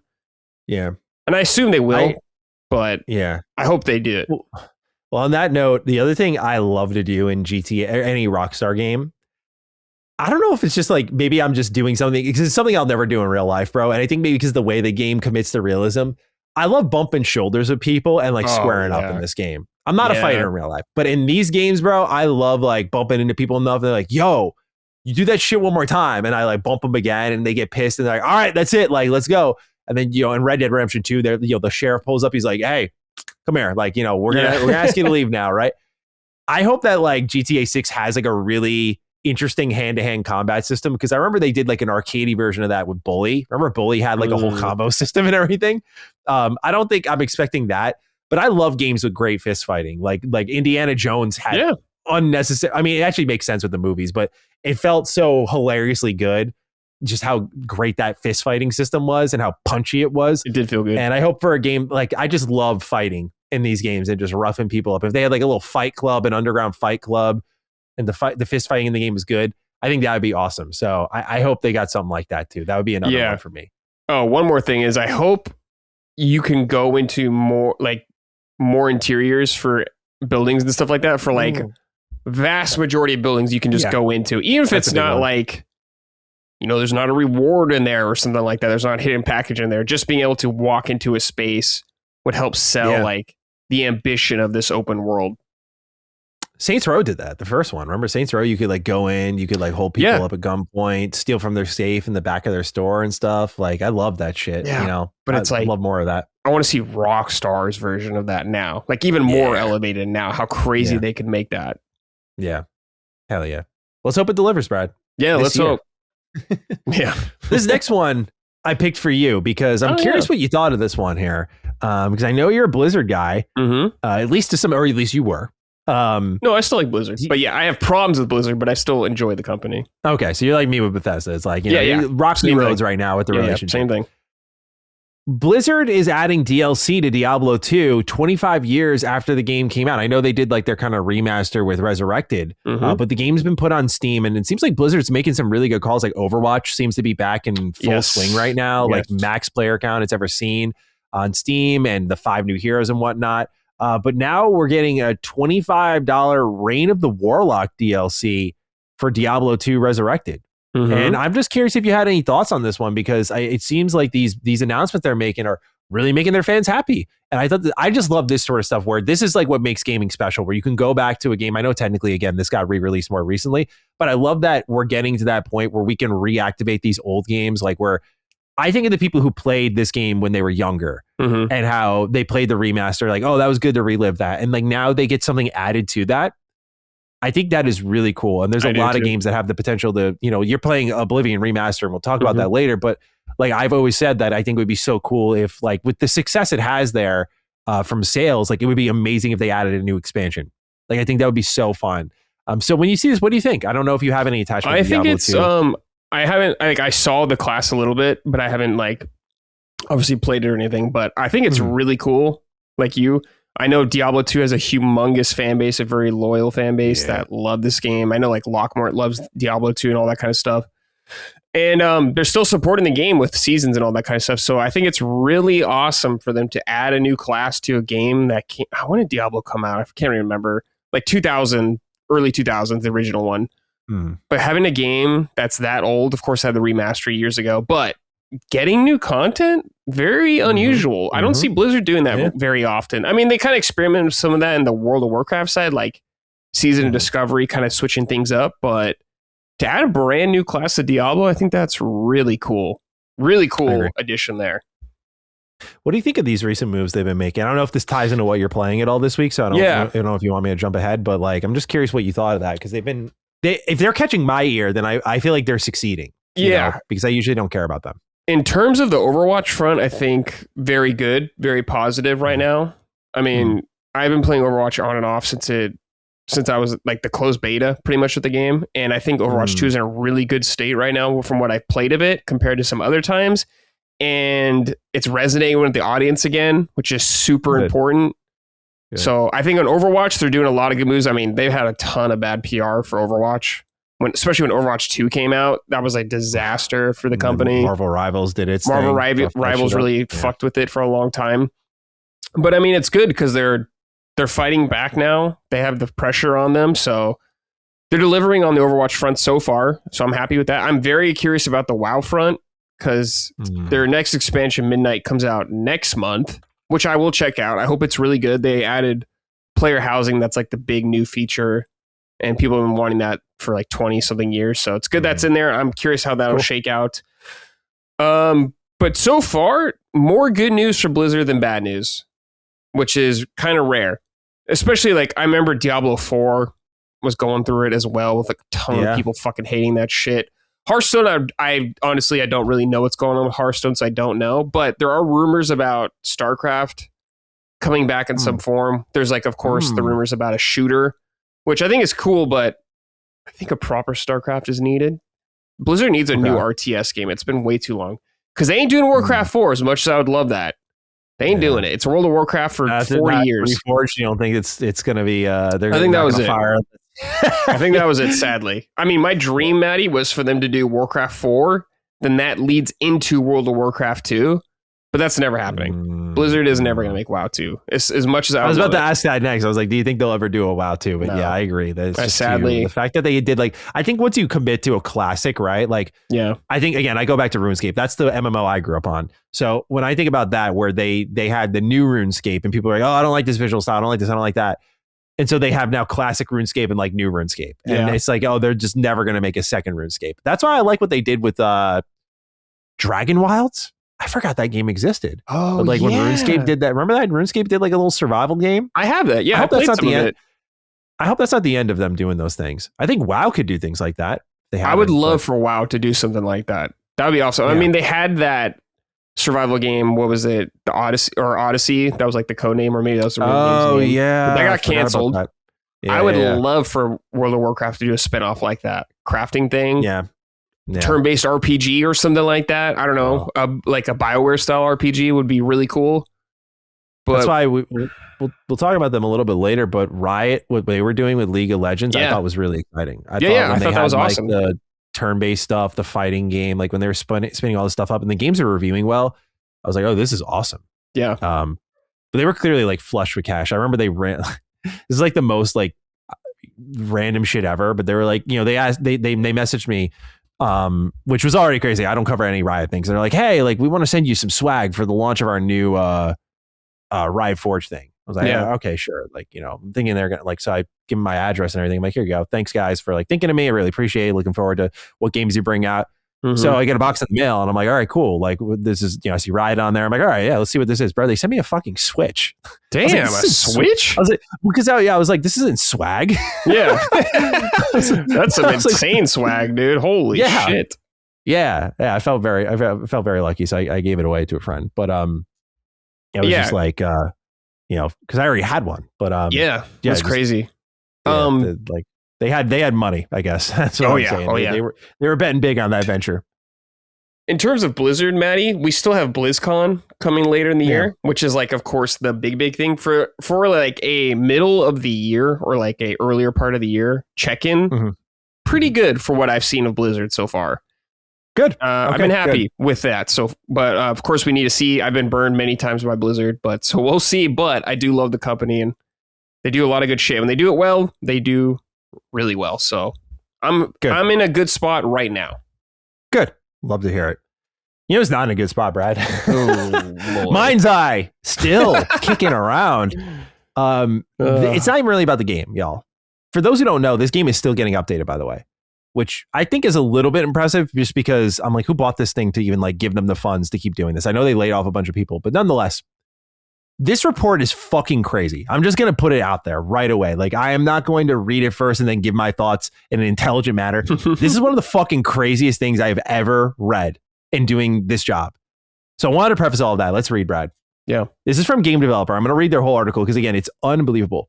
They say, Build a Rocket Boy, the developer behind Mindseye, reportedly installed surveillance software on employees' PCs without their knowledge. Brad's already jumping his head, bro. This is the tip of the iceberg. Yeah. This is according to a report by GamesIndustry.biz. The publication says it saw Slack messages between studio workers who discovered that management had reportedly installed monitoring software called TerraMind on their machines. Staffers found out in January after noticing their hardware was slower than usual, which impacted the performance of game development tools like Maya. Then Build a Rocket Boy management reportedly admitted to installing the software, but only after the fact. Afterwards, the company asked staff to sign an updated IT privacy policy. GamesIndustry.biz, alongside Insider Gaming, reports having seen an impromptu all-hands video call that took place in the last week of January. In it, co-CEO Mark Gerard reportedly described TerraMind as enhanced cybersecurity software and said that while management trusts most of the staff, it's the 1% that is the problem. Gerard reportedly said that Build a Rocket Boy hoped to remove the tech within 3 months, with the caveat that this was directly linked to Mindseye's success.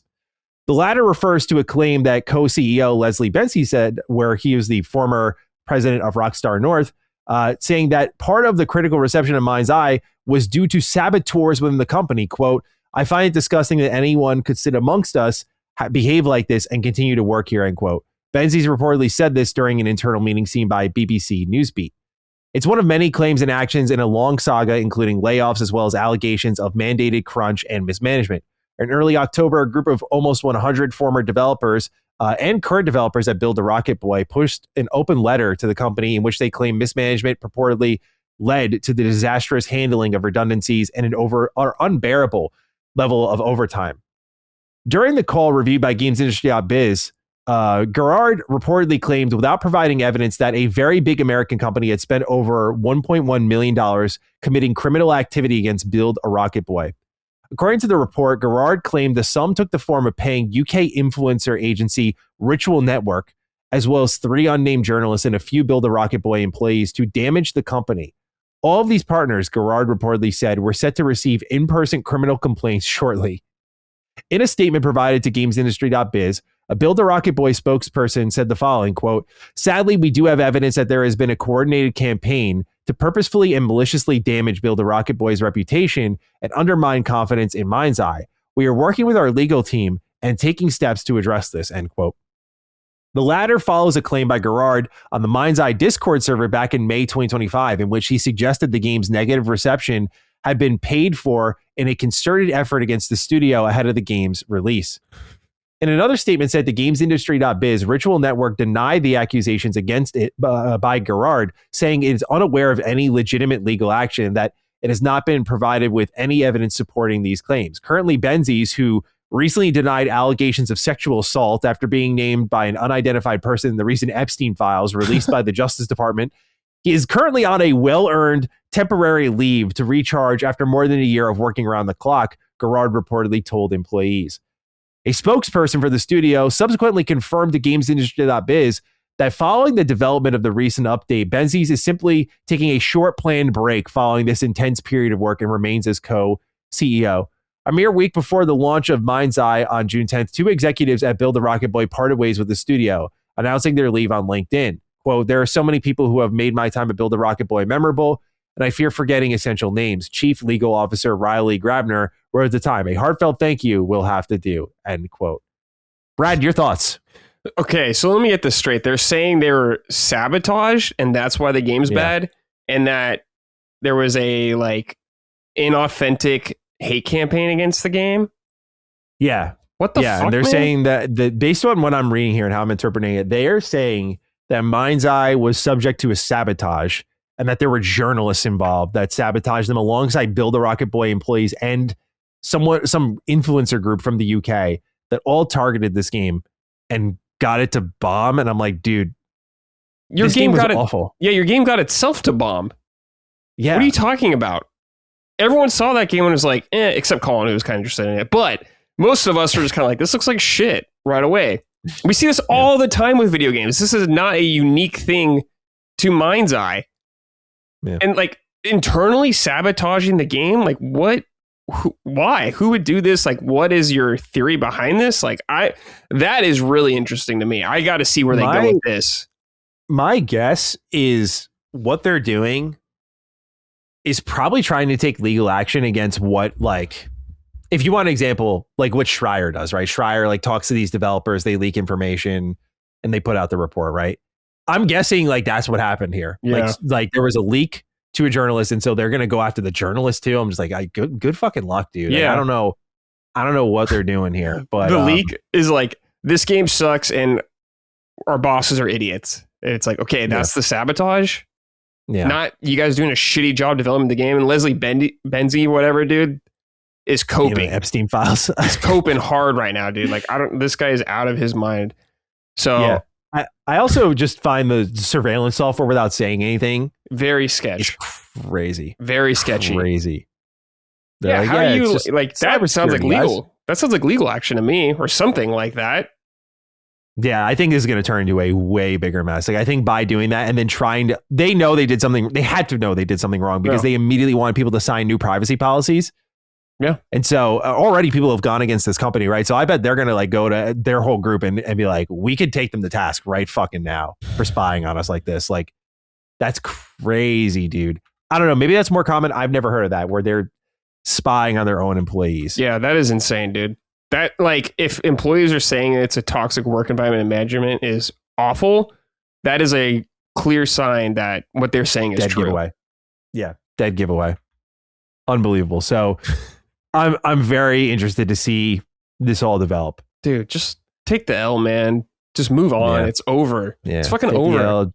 Everywhere is not going to be a thing. Yeah. Make a new game or something like that. The other funny part of this story, bro, you remember how IO Interactive published this game, right? Yeah. Bill the Rocket Boy broke up with them.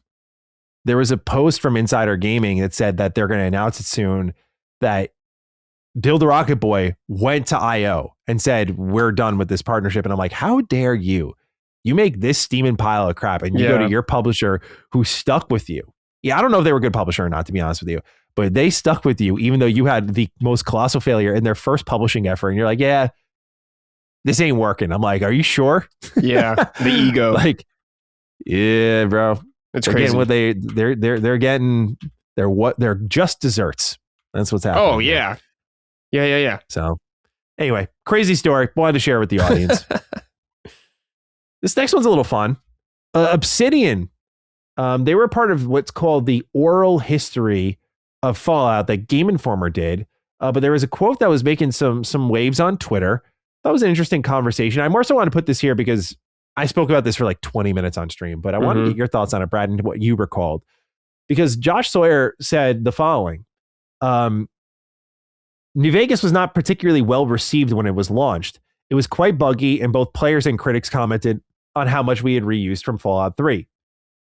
He also continued by saying it took about 5 years for the community to come around on the game, and maybe a few more years after that for us to start considering that players actually liked the design choices we had made.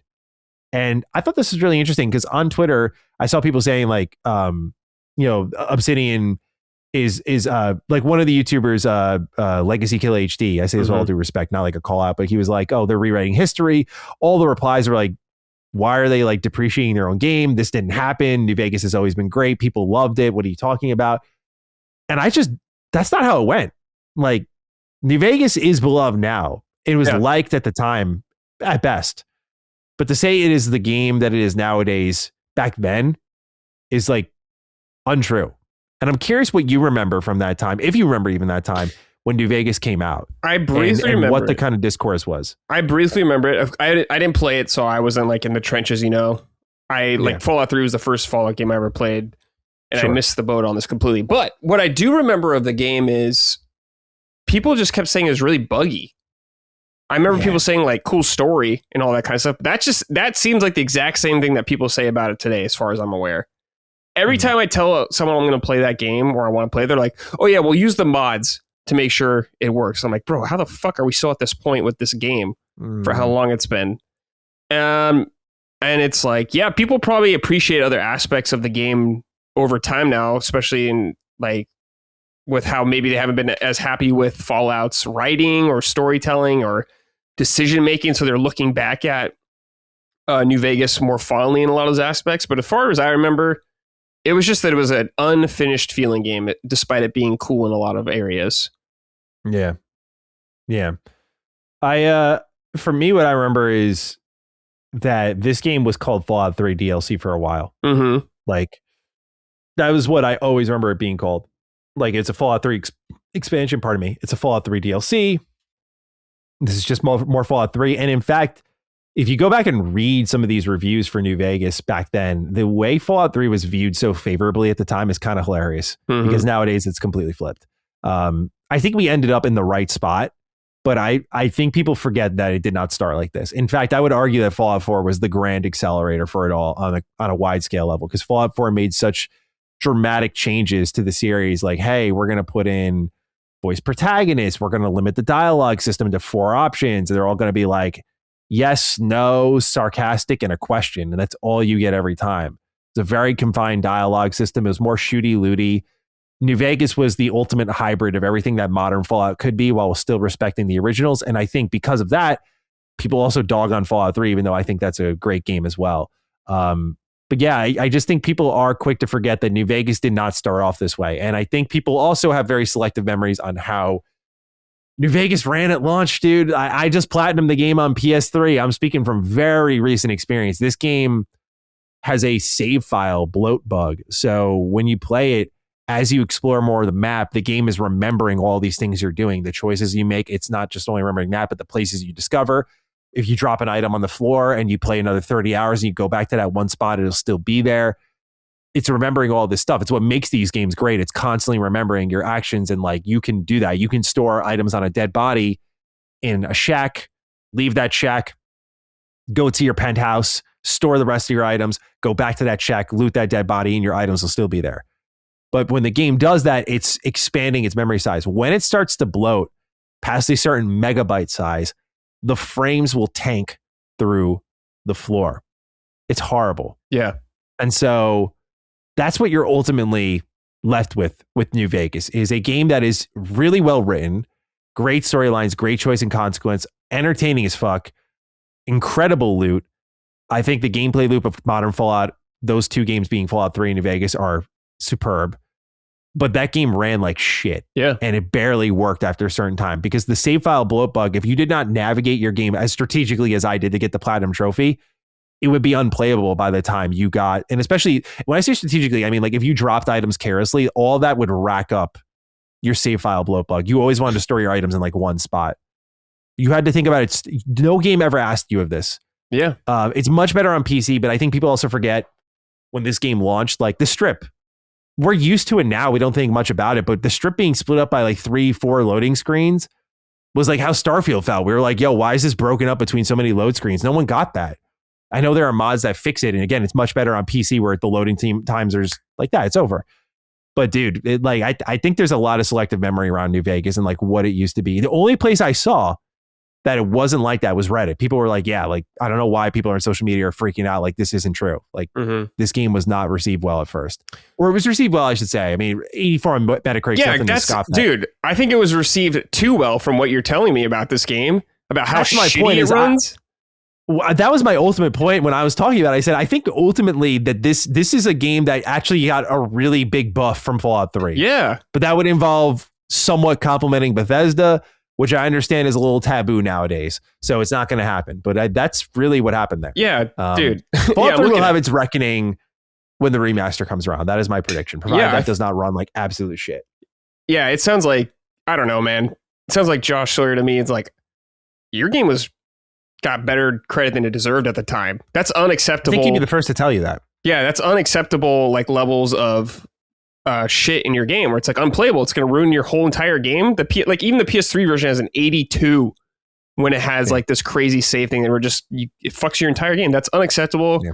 Runs awful. So many bugs. Can you imagine if that game came out today? You can, because it happens with like Starfield, stuff like that.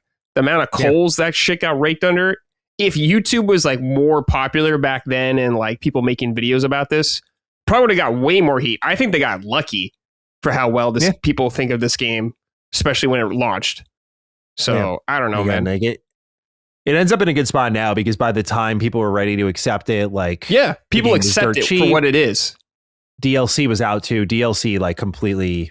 Oh my god, the DLC for this game is perfect. Like it's so good, and I think that also rounds it out because the other thing is when this thing launched, we didn't have like Dead Money. We didn't have all these other like, you know, Old World Blues, Lonesome Road, Honest Hearts. We didn't have these where when you play it now, New Vegas is such a complete game because all these characters like Veronica will talk about Dead Money and like totally set up that DLC with like Elder McNamara and like whose spot he's filling. Like it's brilliant, but the brilliance was not immediate. It's when the Ultimate Edition came around, and that was by like 2012.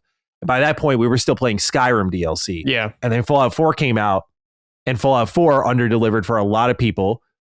And that's what brought us back to New Vegas, among many other things. Like I got called back to New Vegas in 2014. That's when I started to love the game. I played the game in hardcore mode and I went, fuck yeah, this is awesome. Like cool. I feel like now this game is using everything it has at its fingertips, plus the DLC nailed it. But it didn't start off that way. No, it certainly didn't. I just had to, I don't know. It's more of a conversational topic. It's not really news. Oh yeah, of course. Yeah. It's very interesting. You know me, my Fallout. I'm annoying. Oh, no. I mean, I think it's cool because like that's not my wheelhouse. I'm not super familiar with all of this stuff. So I like to hear kind of like what the fan base thinks and the developers talking about. It's very interesting as an outsider in the Fallout thing, with him just saying like, oh yeah, people didn't like it at the beginning. It's like, dude, you got lucky as fuck. Yeah. I'm not saying like, I know you guys are probably on a lot of crunch and time like you were with KOTOR 2 and all that stuff. I'm not saying it's their fault completely, but KOTOR 2. The finished product at the time when it came out without all the DLC later on, you got a pretty good damn scores for the state of that game. I think Bethesda kind of helped fuck that game too, because they, like the 18 months on their that's their crazy proprietary engine that Obsidian was not familiar with. And that engine had a lot of problems, as we all know. Like, it's amazing that game came out as great as it did. It is like, that is why it's so celebrated. Yeah, so, exactly. I think they probably did an awesome job for the amount of time they had and whatever. 100%. So don't want to take that away from them. Brad, this next one is interesting. I don't know how into Kiwami 3 you are, but where Yakuza is going right now, fans aren't happy. Have you seen the reception online? So I don't really know a whole lot. I'm kind of taking a big step back from Yakuza because I'm super burnt out on the series. Just for context, I've played all of them. The only one I haven't finished is the pirate one, like whatever the hell it's called. I forgot. Oh, okay. Yeah. But so I'm like pretty burnt out on, because there's so many goddamn entries and they're remaking all that, which is fine. But when I saw this game get announced, I was like, I'm good. I don't need to play 3 again. But I'm kind of like hearing from like the outside about like, a lot of people aren't exactly happy with this game. I saw some visual stuff for it where people were complaining about it, but I heard there were some narrative things that people really don't like about it. And I don't exactly know what that kind of stuff is. Yeah, so I'm not like, you're way ahead of me on this series, so I can't speak with authority, but I can relay what I read, which is like they cut a ton of sub stories. Like there was 100 plus sub stories in 3. They have like 30 in Kiwami. They changed the ending for Yakuza 3 as well. Super weird. The visuals aren't as good. There was a controversial casting in the game, which people did not like. So that's another part of it all. So there's like a bunch of different elements in this game that are not working in its favor. And a lot of people are like really dogging on Yakuza now, which is crazy to see after like all of its hype and fanfare. But now it makes a lot of sense why the guy who was running all these Yakuza games left, and he's doing that. What's the name of that game that was announced? I forgot, but it's another Yakuza game, pretty much. Yeah, except like it looks more open world and like more Sleeping Dogs like. It looks really good. I could find it. But yeah, that game and that director are out doing that thing. And I was like, why did he leave? Like, Yakuza seems like it's doing a great thing. And then literally here comes Kiwami 3. And I go, what I've experienced as a little inside baseball for those who are listening, you either get 2 types of sponsorship offers. You get the type where you see the game's name in your inbox. You go, oh, really? Cool. Which is what this game was for me. I was like, oh, wow. Like, I love Yakuza. Like, yeah, I'll totally do a sponsored video for this one.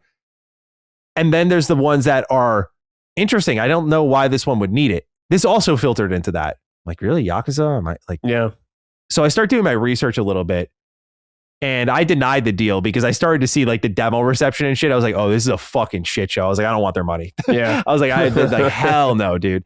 And I'm glad I stayed away because I'm looking at the reception online. I'm like, this, like VGC's review of this game was very interesting. It's funny because usually VGC reviews get ripped, but a lot of people were very happy with this one because it's clearly from like a hardcore fan, where it seems like Kiwami changed a lot that Kiwami 3, changed a lot that didn't need to be changed. Yeah. I say all this, Brad, because now this next step here from RGG is really interesting. This comes from Insider Gaming. They say, quote, I don't think it will continue as the Kiwami series anymore. I think a different series will begin, and not something like a Dragon 9, but rather a new series on a different line with a different meaning. This might be something you'll understand once you play Kiwami 3, end quote. What? Like a new spinoff? Another one? Yeah, it sounds like what they're doing. I don't know if I'm reading this right because I'm so put off by the game. I'm like, I don't know if I want to play this shit. Yeah. There's Yakuza 3 Remastered, which I think apparently they're getting rid of too, by the way. Oh, man. I know. And so why? Just keep getting pulled off. And so now they're building off of Kiwami 3. And so I'm like, oh, are they doing a whole new storyline from 3 and on? And this is like the alternate storyline. It sounds, if that's the case, I mean, it's hard to interpret what's happening here, but that sounds really bad. Yeah. Now, if it's a totally different franchise and if they're like we're done with Yakuza as a whole. I'm like, okay, interested to see what you guys do. Like that Project Sentry, that game, I forgot what it ended up official name for it, but that game looks great. That's from RGG. But otherwise though, like Kiwami 3, bro, very messy situation here. Yeah, if they're like remaking, if they're going to do like whatever the Yakuza 4, a new version of that, it's like, and it's just completely different. They're going to change all the stories completely, going like with 5 and 6. It's just like, why not just make something new, I guess? Yeah. I don't know, bro. Want to just bring this up for the Yakuza bros out there. I just want to acknowledge your pain. I'm not coming back anytime soon. I'm good. Okay. Yeah. Well, at least that's one less pilgrimage for me to do. There's that. Yeah, I am curious to see like what direction they're going to go in, but I don't know, man. Seems weird. Yeah, I agree. This next one's about Resident Evil Requiem, and its game length. We had a writing about it, which put me on the news grind for this one because I was curious. Like, I actually never looked up how long this game was. This is by Twisted Voxel. They write, recent claims circulating online about the estimated length of Resident Evil Requiem are not accurate, according to a well-known Resident Evil insider by the name of Dusk Golem. The insider, who was among the first to leak information on several past Resident Evil projects and recently revealed Leon's involvement in Requiem, has cautioned the current playtime figures are creating misleading expectations. Posting on X, he says that, quote, there's Resident Evil Requiem playtime claims that are floating around. They're not true. They're skewing info to come to a conclusion that's setting up the wrong expectations and not based on any official information, end quote. He emphasized that none of the widely shared estimates are grounded in confirmed data. According to Dusk Golem, comments from Capcom's development team have been selectively interpreted. He explained that the producer had described the game as being roughly the length of Resident Evil 4, but noted that this was not as intended as a precise comparison. He added, quote, the producer claims that the game is roughly the length of RE4, though though the director stepped in to say that the estimating the game time is hard, so just expect a Resident Evil amount of content, end quote here. Right. Beyond official remarks, Dusk Golem shared his own understanding of the game's scope, quote, separately, I've heard myself, it's longer than Village, but a bit shorter than RE4, end quote, he said, framing this as an informal insight rather than a definitive measure. He also pointed out that the hands-on preview impressions may have added to the confusion, stating, quote, during hands-on previews a couple of weeks back, 2 outlets said it might be roughly 15 hours, though unclear if they had heard that or it's their own assumption, end quote. He further stressed that Resident Evil playtimes have historically varied significantly between players. Yep. He said RE9 playtimes I expect will vary greatly with a lot of gameplay options. We'll have actual reports on playtime soon. So, Brad, when you see this sort of stuff, I'm curious what you're thinking for Requiem, because we have a writing here from Empty Zero saying, greetings, Dukes. Matty, I've been joining you on your RE journey. I had already played 1, 2, 3, 4 remakes, and for Requiem, I've been churning through 6, Leon's campaign, 7, and 8. I saw news this week saying that 9's campaign is about 18 hours, which honestly is very refreshing coming off of 7 and 8, which are both 8 to 10 hours. 18 hours feels like it'll be very close to RE4. And I'm wondering your thoughts. Do you prefer shorter, more repeatable RE journeys or the longer ones? I don't love immediately replaying games, so I prefer long. Have a Ethan Winters can't keep his damn hands on his wrist kind of day. Empty, thank you for writing in. Brad, I'm curious what your thoughts are on the potential game length here. Let's say it's RE4 length. Is that good for you? Do you like a longer Resident Evil? Do you like a shorter replayable Resident Evil? What is your right flavor of RE? I think RE4's length's pretty good. It just depends how good the content is in there. Sometimes it feels a little short. Sometimes it feels a little too long. RE6 is a great example. Also, Empty Zero, what are you doing playing 6 and you haven't played 5? You didn't list 5 there? Big mistake right away. Shame on you.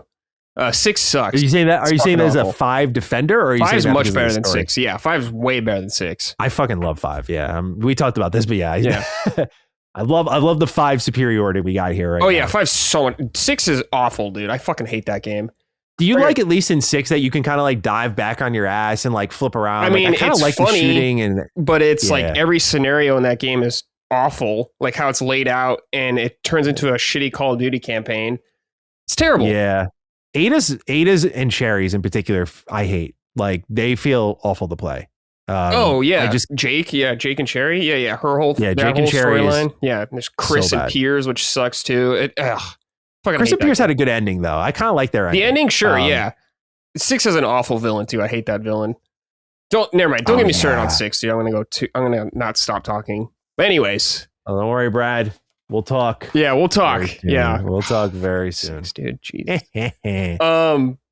But in terms of length, I don't know. Sounds fine to me. As long as it's just an enjoyable journey throughout. Every Resident Evil game is pretty replayable to me, except for parts in like Village, like the House Beneviento parts where it's like you're not shooting anything, you're doing this very long horror segment, which is cool the first time, but on replays, not super fun. RE2 Remake has stuff like that, like the Sherry Birkin parts, where I'm never thrilled to replay those kind of things. Sure. But we'll see about that. It just depends how replayable all of the content is. Yeah. That's what's really important to me. Yeah. It comes down to design, right? Because one thing that was living in the back of my head while I was playing RE2 Remake is I remember there was a trophy and it was like beat the game in under 4,000 steps. I was like, that's a master of efficiency. Yeah. I'm like, how the fuck do you do that? Yeah. I'm sure there's a way, but I was like, I don't know. I was just thinking about it the whole time. I was like, I wonder if I'll incidentally get this. Like, I'm going to try to limit my footsteps, but not really go for it. But there were moments where I'd have to like go explore to other parts of the RPD because I forgot to get something. I'm like, oh, this is probably where you get like killed. And you just got to like bite the bullet and keep going forward. So there's like the efficiency part of it. But then I like RE4's like arcadey nature of just like every enemy's dropping points. You're picking them up. You're putting gems into things. You're selling that off. Like you're completing challenges. You're getting money in spinels or spinels, whatever the fuck it's called for those other separate trade-in system they've got. Like I love the arcadey nature, and I love that game has New Game Plus. So I kind of like a RE4 length that is replayable. Like I loved being able to load up the more hard difficulty on RE4 and just like romp around with all my gear upgraded and still get my ass kicked. Yeah. So if Requiem's going to be interesting on length because that'll be an interesting test for multiple playthroughs because you have the kind of push and pull, right? Because you have Grace's sections, which are more RE7 coded. And then you have Leon's, which is just like, you're going to run through people like a freight train. And I imagine they're going to be shorter. So I'll be curious who you play the game as mostly as well. Yeah. I think there's a very strong potential that Leon's only in like half-hour bursts. And like, he's just connecting parts of Grace's story, right? Like where you're going to run through that. Like from the previews I saw, you're going to run through like Grace sections in a very quick amount of time because Grace has to play a little more cautiously because it's more survival horror. So I think this will be a tough test for them in the terms of replayability. But if the length is just right, like RE4, I look forward to that personally. Yeah. It just depends like segments. Like if I have to do like a boat like segment again from 7, I'm gonna be like, oh man, the slog of the replays because I replay these games a lot. Like I get the platinum in like all of them, so nice. I'm very familiar with replays, but it's just like some replay better than others, definitely. Yeah, no doubt about it. This next one, Brad, pour one out.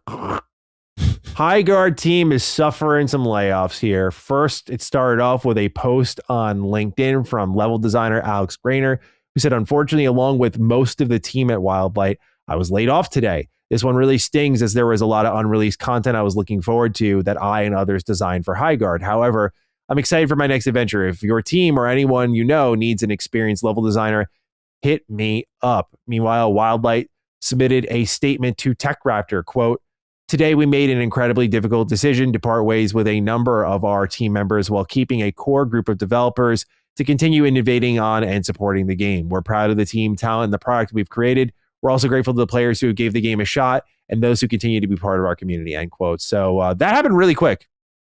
Already a lot of the team gone. Yeah. Brad, are you stunned? Are you shaking to your very core? No, I'm not stunned at all, dude. This game had a target on it immediately when it got shown. People did try it when it came out for the most part. Like the all-time peak is 97,000 when it first came out. So a lot of people did try it. Of course, there was a lot of bad will in there. But I mean, that's just the fate of the game. And this is not surprising to me at all. You're looking at the player count right now. It's less than 2,300, a little less than that. That's not good. Wow, that's really low. That's not good. This game is dead. Pretty much dead on arrival, sadly. For it. I mean, I didn't even play it because I was like, I'm not gonna make time for this. There's too much other stuff. And this game was unfortunately dead as soon as people saw it for the first time at the Game Awards. But it sucks people they lose their job, of course, but Sure. I don't know, man. If you're in that space, video games are a brutal space to be in, tons of competition. And if you're not on your A game constantly, you got the right vibe, you got the right, I don't know, audience going for it, looking forward to your game, you're done. We've seen this happen time and time again. Concord was another perfect example of this happening. We'll see more of it in the future. So Highguard is just what's the common denominator, Brad? Well, for this, a lot of it was shitty character design right off the bat. Yeah, there it is. People hated. Yeah. Like I've rambled about on some Mindseye, you can hear that. That's so good. And so good. Yeah, man. And as shallow as that can be for a lot of people, it's a real reality, whether you like it or not. And we keep seeing it happen over and over again. Horizon being the newest example of that. So, I mean, Godspeed to everyone. Hope everything turns out for you all right, but I'm not surprised to see this game go at all. And it's like, I don't know, man, you make a game that no one wants and no one's into. That's just the reality of the situation. It's going to go down. Yeah, and it's like I just picture like the Pikachu shocked face where it's like, yeah, like that's what I think of internally for some of their leaders. It's like, did you really not? Yeah, are you that surprised? Yeah. You knew the game was dead the first day that this game came out. The higher ups did, or even the second day they would know, because the dramatic fall off of players. It's over, man. That's not enough to support this kind of game. Yeah. Are they in California? Are they a California studio too? I don't. I think they might be. Yeah. Oh, look at this. But yeah, if they are, yeah, it's very expensive to live out here too. So I'm sure their salaries are very expensive. Yeah, dude. I don't know if I have much to say about this because it's the same story. Yeah. Every time. Yeah. And that's why you like ranted on Summons High. It's the same story every time. Yeah. You cannot jump into the live service genre unprepared. You cannot jump into the live service genre with shitty characters. You cannot jump into the live service genre without something to attach yourself to. Yeah. I mean, it's just way too competitive out there to just show up and just hope things turn out well. That's what it feels like's happening. You know, like, all right, let's hope people back us. Like there is a level of hope when you make something. I hope this catches wind. I hope this catches fire. But I don't see games like the next layoff story we're talking about. I do see a game that tried to put its best foot forward. Right. And unfortunately, the player base wasn't there. I have thoughts on why that might be the case. But in this one here, it's like, I don't blame the level designer, for example. Right. But the decision to go this way, like imagine if, okay, hey, guys, we have Titanfall 2 as part of our pedigree. We have Apex Legends as part of our pedigree. Okay, now we can do two things here. We can jump into the live service genre and make Highguard, basically, is what it would amount to. Or based on what everyone's crying about with Titanfall and no campaign there, let's give them the Titanfall 3 they never knew they wanted. Let's do another first-person shooter and build a universe that then can get, just like Titanfall gave birth to Apex Legends, that can then get that kind of Highguard experience. It's always going to start with, as you said, Brad, the characters, the story, to some extent, right? Overwatch to me is such a flash in the pan moment. Like it's never going to happen again where you have animated shorts on YouTube to attach yourself to these characters and voice lines. That's a game that desperately needed a story. It lived on the idea that one day it would get a story. Mm-hmm. Overwatch 2 was a name that existed because there was going to be PvE content at the very least, you know? That's a game that is the only time I can think of where it just got away with it, you know?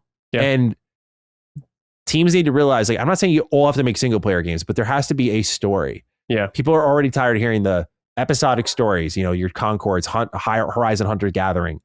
So yeah, it's funny. I say I have nothing to say, but I'm repeating the talking points I've been saying for years. Like, it's boring, dude. Yeah. This is a boring game and it's a boring conversation. Shake it up. Yeah. Like, you got to realize that early. This was such a safe game in every imaginable way, down to its character design. And you can feel that. Yeah. No risks were taken. And that's why it didn't move, at least for me, the needle one way or the other. I was like, this is so inoffensive. Like, I don't give a fuck about this thing. You know? I don't know. Visually, it kind of looks like a game that's 10 years late to me, and its whole vibe and aesthetic. Sure. It just feels like, I don't know, they missed the boat here. It just feels like, mechanically, I can't speak to it because I didn't play it. It seems like I've heard not good things. I've heard a couple positive things from some people. I think the game modes are interesting, I guess, but most people don't even know what the fuck it was. But I think, dude, just the visual style alone was enough to kill it immediately. Also, I think you can feel the trend chasing in the gameplay because like there's elements of Battle Royale, there's elements of like fast paced Call of Duty, there's elements of all these different types of shooters where it just never picked a lane. And you could feel like they were building toward one thing. Like, okay, we have this big map. We're going to make a Battle Royale. Oh, Battle Royale is out of like the wave right now. Let's make this instead. And I just feel you could feel all the pivots, all the design choices a little too much. Yeah. Not in a good way. Yeah, not in a good way. So not surprised what's happening here, Brad. But this next layoff story, Brad, I didn't hear much buzz about the game, but I am a little surprised. I thought the League audience would show up for this one. Let's talk about 2XKO. It's the League of Legends fighting game here. Riot posted on their page an update. They said they wanted to share an update on 2XKO. It's a difficult update to share, but we wanted to be clear about what's changing. They said after a lot of discussion and reflection, we are reducing the size of the 2XKO team. I want you to know that this decision wasn't made lightly. As we expanded from PC to console, we saw consistent trends in how players were engaging with 2XKO. The game has resonated with a passionate core audience, but overall momentum hasn't reached the level needed to support a team of this size long term. With a smaller focused team, we are going to dig in and make key improvements to the game, including some of the things we've already heard you asking for. We'll share some of our plans soon. As for our plans for the 2026 competitive series, they are unchanged. We remain committed to partnering with tournament organizers and local communities. Our focus will continue to be on supporting events and organizers that already power the fighting game community. Ultimately, the decision reflects a shift in how we operate. This isn't a judgment on individual rioters or a signal that the journey is over. We're reshaping the team to give 2XKO a more sustainable path forward. And they said about the people behind the game, I'm not even gonna fucking read that shit, dude. They same song and dance we've heard before. Right. They're great, yada yada yada. So Brad, 2XKO, free to play League of Legends fighting game, came out, didn't make a lot of noise despite looking pretty good and having some good systems attached to it. We got a couple write-ins about it. The Juan1 says, "Hello, Duke. Sorry for not writing in last week. I was busy at work." Well, apology accepted, Juan. You've written in before, so we'll make an exception. But I heard your cries of help, so I am here this week. You probably saw the news of Riot Games letting go of half the team that was working on 2XKO, around 80 people. Why? The question to all of you is, how did this happen? It felt like Riot did the right calls to this game, early beta testing the right characters to the roster and releasing at a time with no competition, but it seems like the game failed to attract an audience. It seems like every time Riot Games tries to make a game outside of League of Legends, it fails. I don't have a good feeling about the MMO now. Probably won't be too long before we hear it's canceled. Have a good one, Dukes. Meanwhile, Liam talks about Riot and says, "Hello, Dukes of Defined Hazard. I wanted to ask about the recent layoffs at Riot Games and how embarrassing this is for them. Not even a month after 2XKO releases, Riot lays off roughly 80 employees to figure out and fix the game.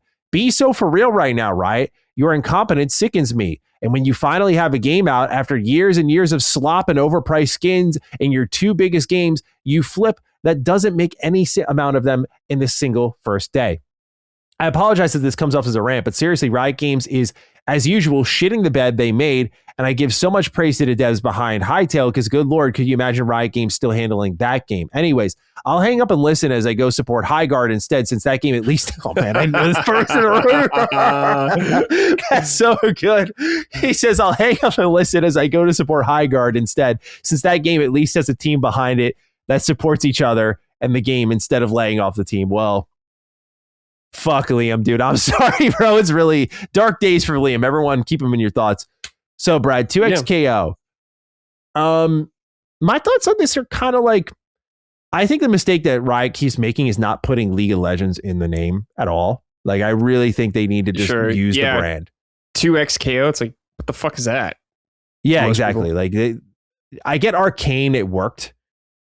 I think it's a one-time thing. Why not call it like League Fighters or something? I don't know. League of Legends Fighters. League of Legends Fighting Tournament. League of Legends just semicolon something. Like, give it a subtitle. Tie that fucking League of Legends name in there, bro. That was, I think, just League of Legends semicolon 2XKO. Like, I don't know, man. I think it's such a mistake to not lean into the name, because I don't think people know there was a League of Legends fighter out there. This is the same problem I think their other games had. They're trying to, I get what they're trying to do is establish the brand and like let them be their own separate things.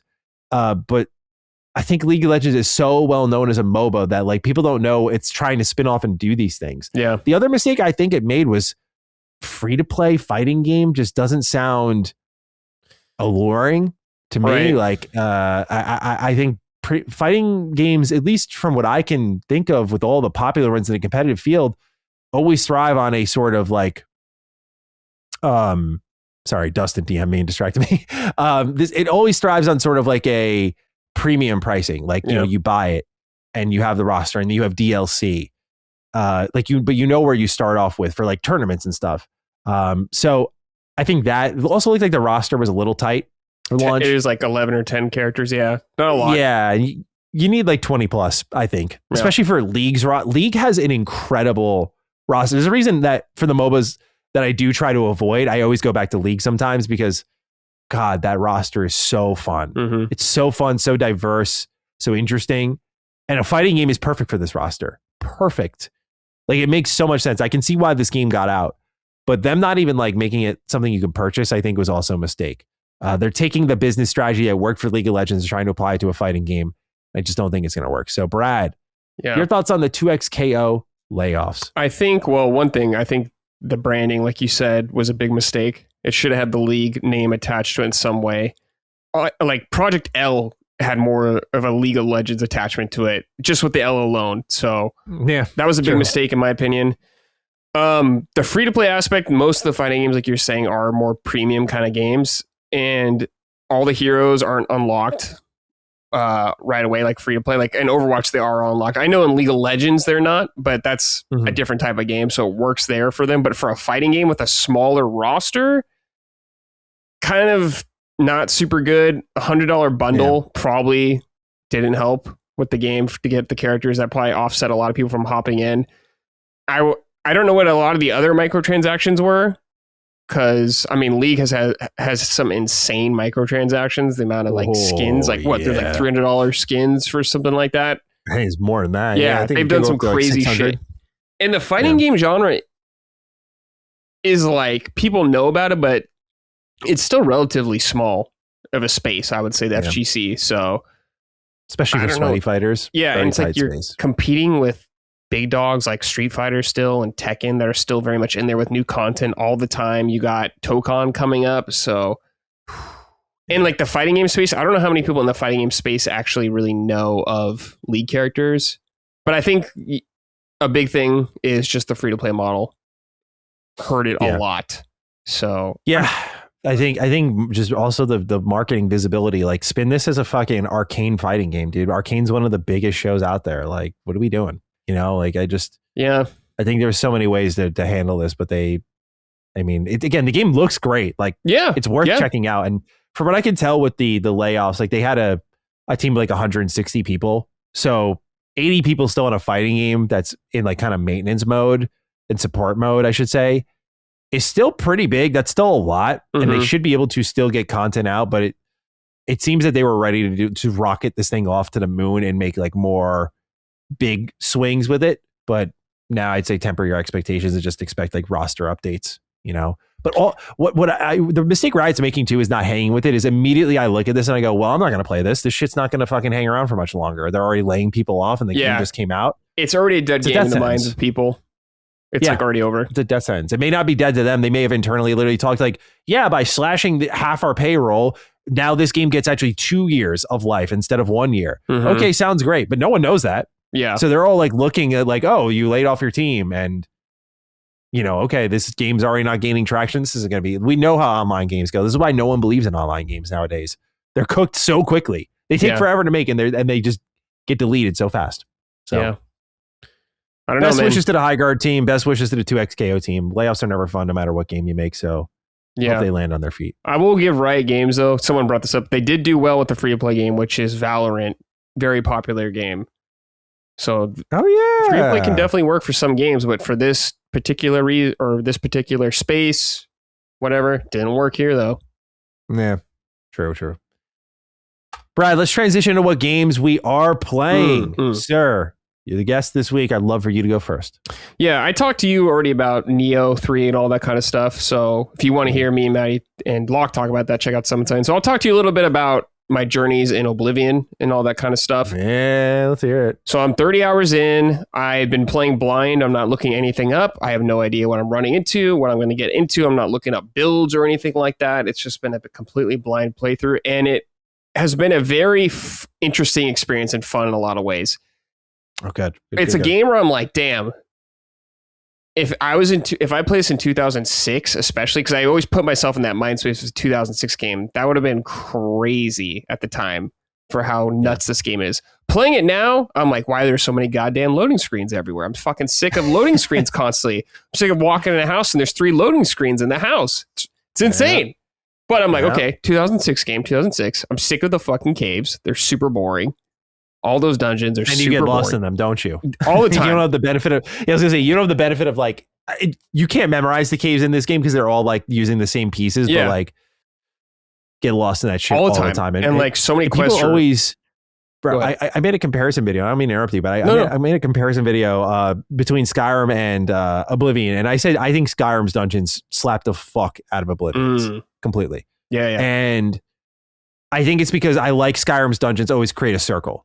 Yeah. Like I love that I always end up back at the entrance. People are like, oh, that breaks my immersion. I'm like, dude, when you go into the labyrinthian dungeons of Oblivion, fuck your immersion for a moment here. I'm sorry, but like, holy shit, man. It's night and day to me. It's night and day. Oh, yeah. I vastly prefer Skyrim's level design personally. But I think that Oblivion has some great dungeons. But once you've like seen one, dude, you've seen them all. You feel like, definitely. I was going to say, do you feel like you've seen them all? Yeah, 100%, dude. Fuck, man. I wish I had a picture of my character I could have sent you. I'm playing a Dark Elf. What are you playing as? Like, what race are you? A Dark Elf. I think the class I picked was Battle Mage at the start. Because I was like, old game, melee combat's probably not that great, so I'm going to do some spells.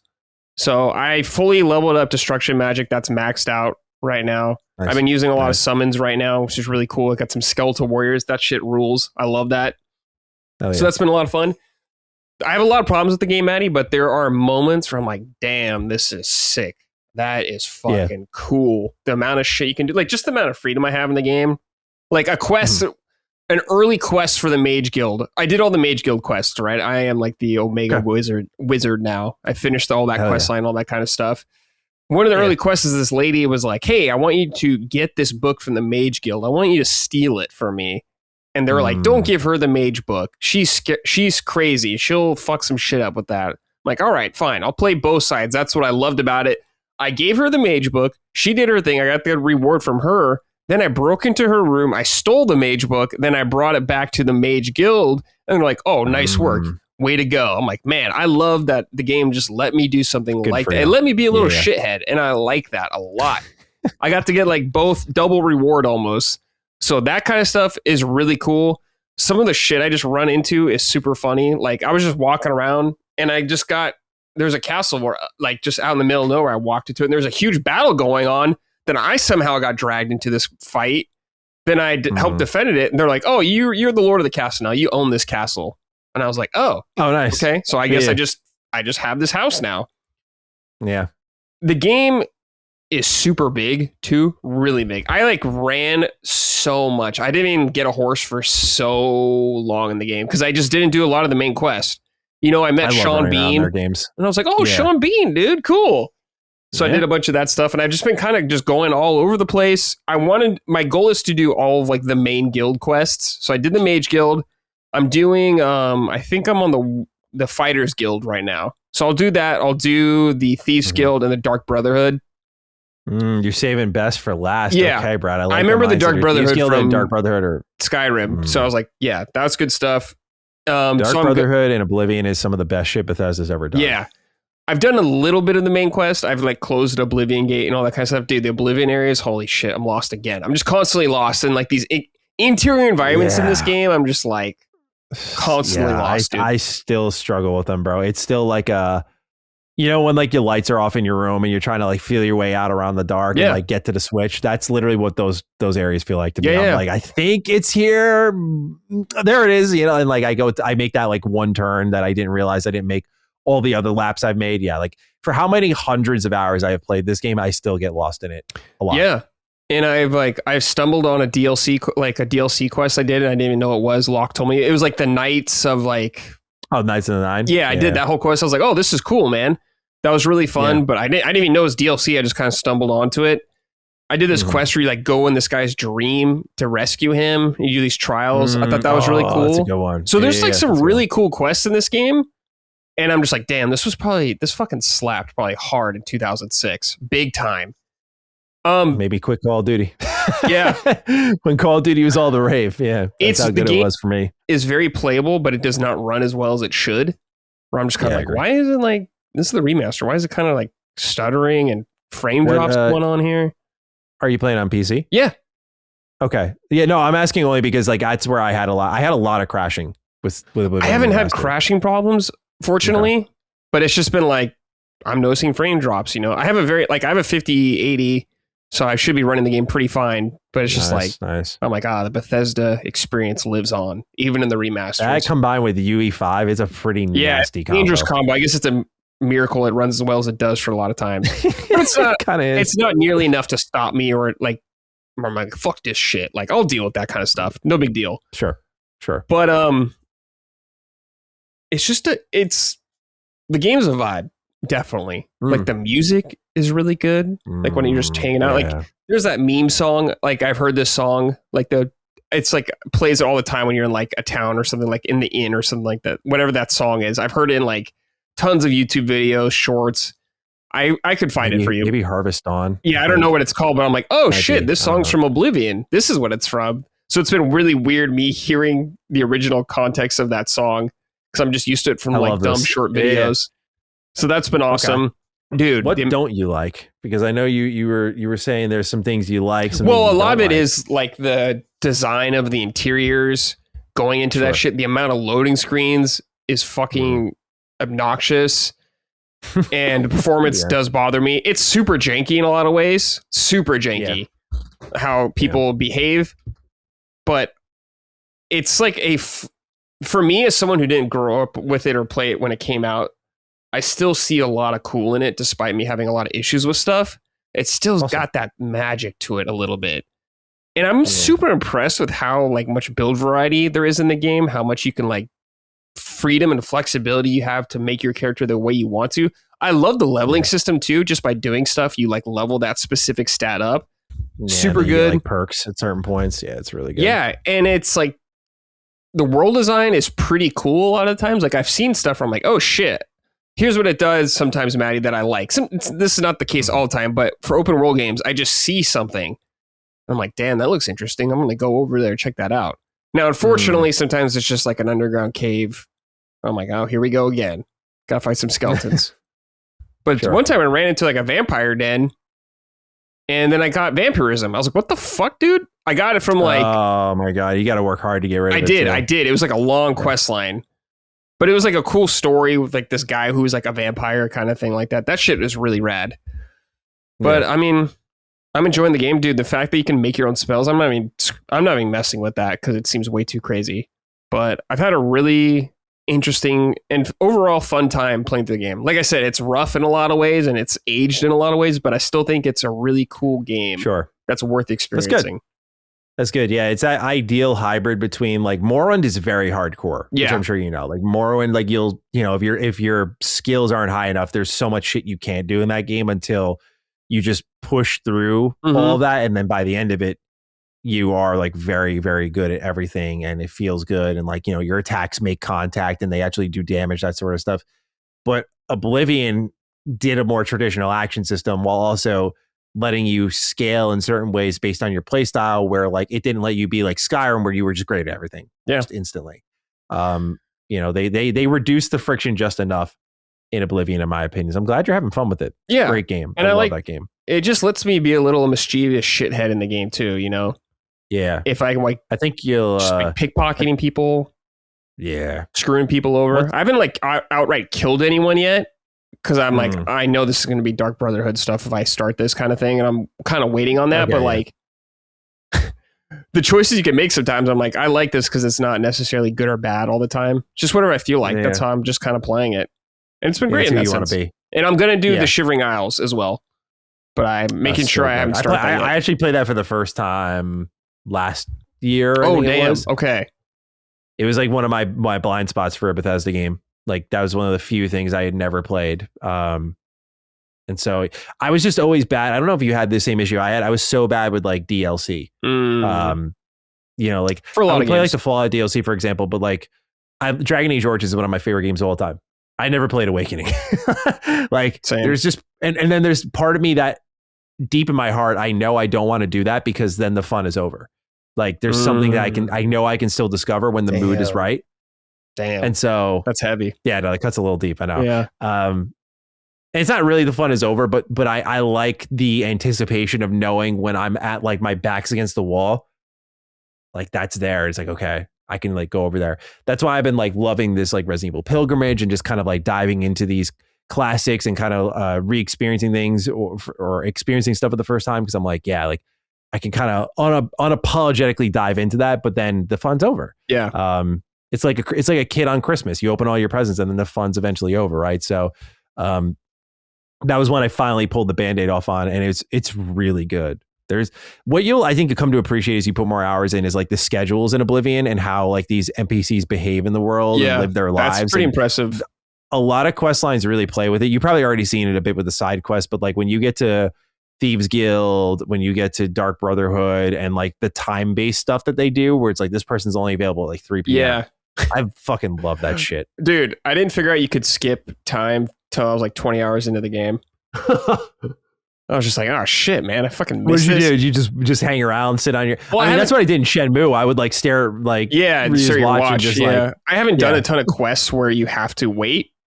I have a couple that I've been saving, but like, I think when I did one, it wasn't too long, so I just kind of hung out. Because I really like the towns in the game. I think they're all pretty distinct. And just the vibe of some of them. I just like being in these towns. Dude, the game makes me laugh because there's like 4 voice actors in the entire game as well. Like every single Dragon, what are they called? Dragon, the lizard people. What are the fuck they're called? Argonians. Yeah. Like every single female Argonian has the same exact voice. Every single guard so funny. has the same voice. It rules. And you're playing the remaster, which they added new voices to the game. Oh, are you serious, dude? There's new ones? So there's actually supposed to be new voices, but I barely found any. I was like, yeah, there's some here. Like you definitely notice it when it's there. But the new actors actually captured the kind of like awkwardness of the 2006 voice acting from back then really well. It has a charming awkwardness to it. I'll say that. That's for sure. Like I'm enjoying the jank, as you will, the awkwardness of Elder Scrolls so far. Like, have you ever had that moment where you had like a pleasant conversation with an NPC, you ask them questions, and then when you exit the conversation, they just say something really rude to you? Yeah. Like, you'll like talk to them and then you'll back out of the conversation. They'll be like, I'm done talking to you. Yeah. And like, it's like, whoa, bro, kinda we're just out of talking, nowhere. no problem. Yeah. Or you look at them and the game tells like the NPC to respond. So you like look at an orc after just having a nice conversation with them. You'll be like, what do you want? Yeah. It's like, whoa, dude, it's super like jarring in that sense. But I'm like, 2006, that's just what I'm thinking the whole time. 2006, 20-year-old game. Yeah, it's beautiful. Yeah, it is beautiful in a lot of ways. So definitely want to finish it. It was a big blind spot for me in gaming. Sure. I'm glad you're playing. I'm glad you're having fun with it. Is there anything else you're playing, or is you just, I mean, Neo and this? Yeah, mostly just those. Cool. All right. Well, for me, Brad, Resident Evil 4 remake is done. We talked about this one pretty extensively on Summon Sign. But yeah, I really loved my time with this one. I love the arcadey nature of it. The shooting feels so good. Leon's one-liners, his campy dialogue. I've really fallen in love with it in this run through here. Just like all the little lines that, it's not even like the, where everyone go, bingo, but like just throughout this whole series. And like I mentioned on Summon Sign, I'm so excited for Requiem because of the one-liner they did show him say with the doctor with the chainsaw. And he goes like, think I'll get a second opinion. Yeah. Like, classically. That shit. Cheesy Leon. I just love how campy the dialogue in this series is because I didn't really register it when I was playing something like Resident Evil 7, where Ethan was like, what the fuck are you, Mia? Like that, just like that sort of dialogue that my friends and I would quote for years. I'm like, that's like the secret sauce, like just these corny ass one-liners. Yep. So I loved going back to Resident Evil 4 remake here. And I am now transitioning to RE6. Wait, hold on a second. You didn't play Separate Ways? The DLC? No. Dude, come on, man. You got to play Separate Ways. You got to. Okay. I'll play Separate Ways then. Because it's I'm 2 or 3 hours, dude. It's pretty short. Okay. I think it's like that. All right, I'll do that tonight then. I'll do that tonight. I'll do it on my PS4. You should definitely play, dude. It fills in some gaps. Because I did it in the original. But it it's sucks in the different original. in the remake. It's way better in the remake. Okay, that's why I was like, I don't really. Yeah, okay. it sucks. If it's better in the remake, then okay. Yeah, play in the remake. Cool. Play it. Then I'll play that tonight. And then I'll go back to RE6. Go back to RE6. So I've been playing a little RE6, Leon's campaign. I'm so indecisive right now because and by that I don't mean the game itself. The game is decisively ass. But I'm I'm very indecisive on how much I want to commit to this. This is easily one of the longest Resident Evil games. Yeah, it is. I think it is the longest game. It's 4 campaigns in one. It's so ambitious. Yeah. And I kind of love it for that. Oh, I respect the ambition. Absolutely. But do I really need to see Chris's campaign, Sherry's campaign? Do I need to see Ada's campaign? I'm like, well, what if they show up? That's what's running in my head. I'm like, what if they show up? So really what I want to do is now after Separate Ways and then RE6, it's like finish Leon's campaign. And Brad, am I a fraud for just saying, you know what? Let's just go straight to 7. I've seen Leon's story. If you're not having fun, it just depends if you want the complete picture or not. That's all. I do. Here's the thing with Resident Evil. Do. A lot of times Resident Evil games, they set up storylines. And they never continue them. I have no trust. Then they just go, fuck it. New thing. So don't worry about it. That's what I'm saying, man. So I am worried about it, though. I can't not worry about it. I've put so much time and effort into this thing, and I'm making great time on this, but I'm like, okay, I know RE6 is longer. Is that time? Am I really like? What if I spend all this time in all these other campaigns and I could have beat 7 and 8 in that time? I think, dude, if you're in the shit, man, you might as well go all the way in and see it through to the end and get the true full experience for full context. Because my goal is to finish like 8 the day before or something like that, like maybe the week of Requiem.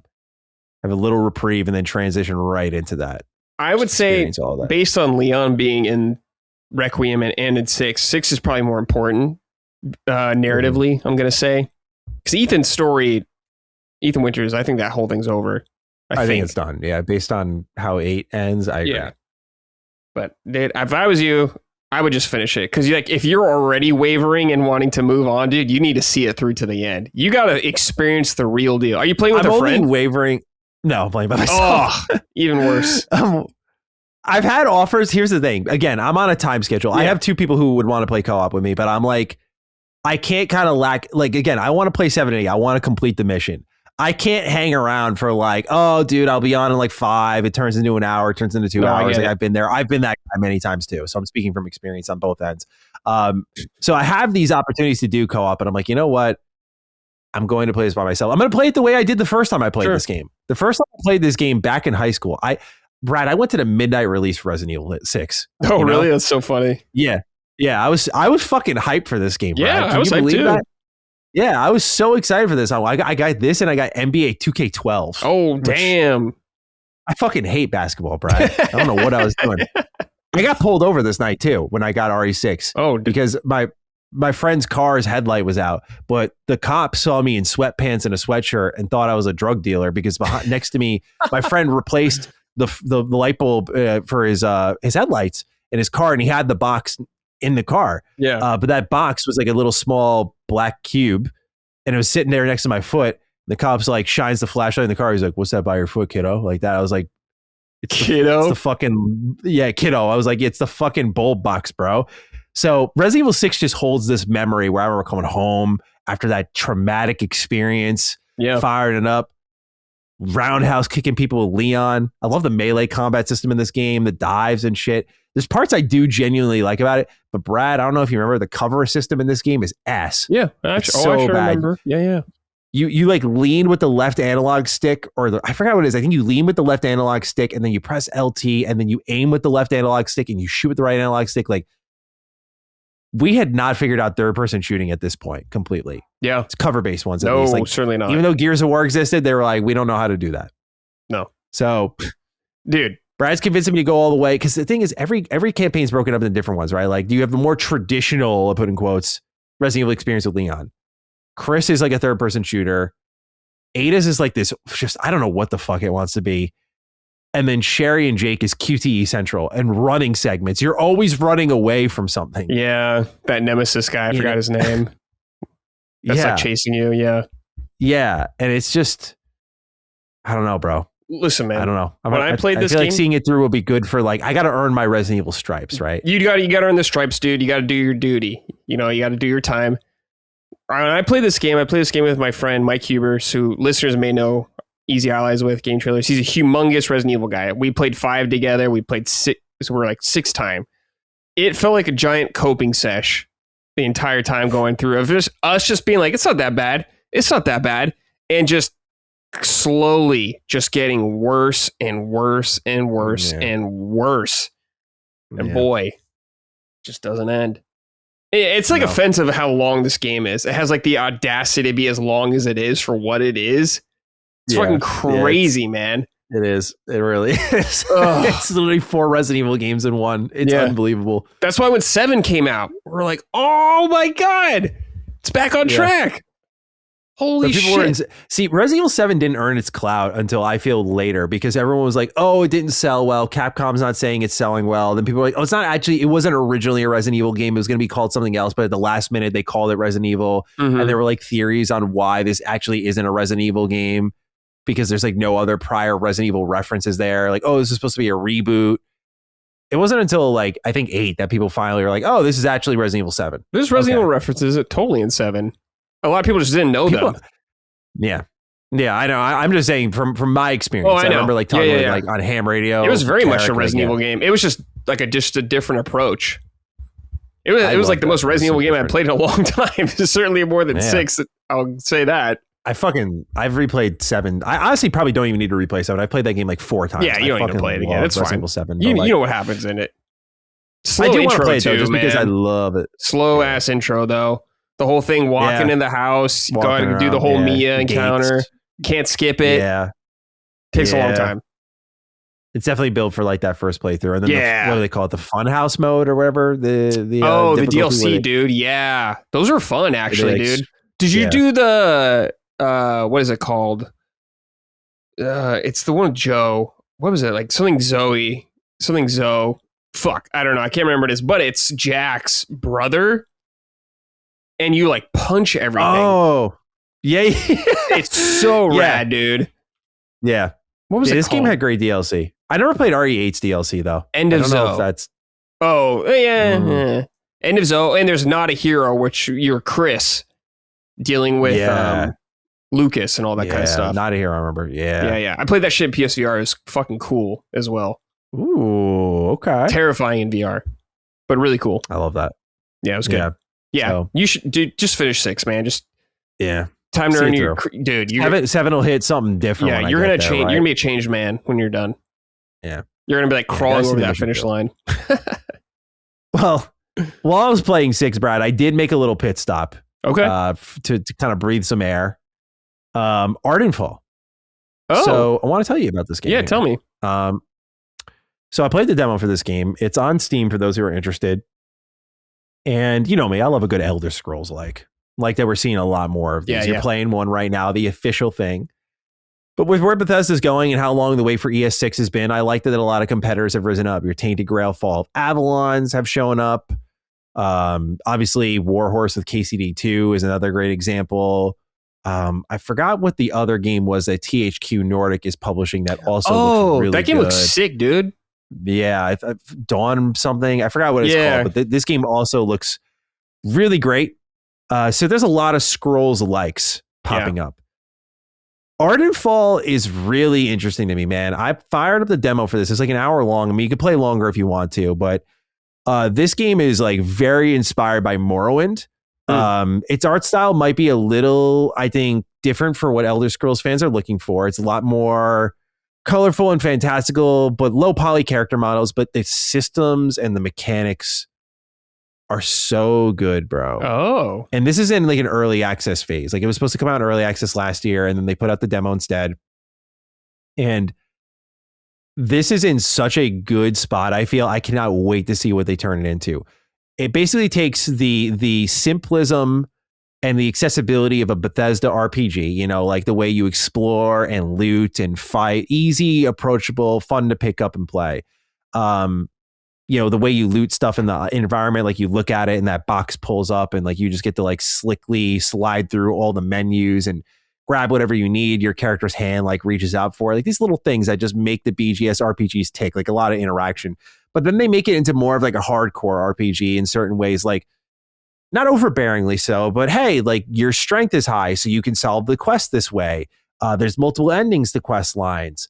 There's a reputation system for each town, and like based on a quest that I did and the way I solved it, this town ended up liking me, and because of that, a character actually talked to me at the end of it all. These little things are all permeated throughout it. Loot is really great.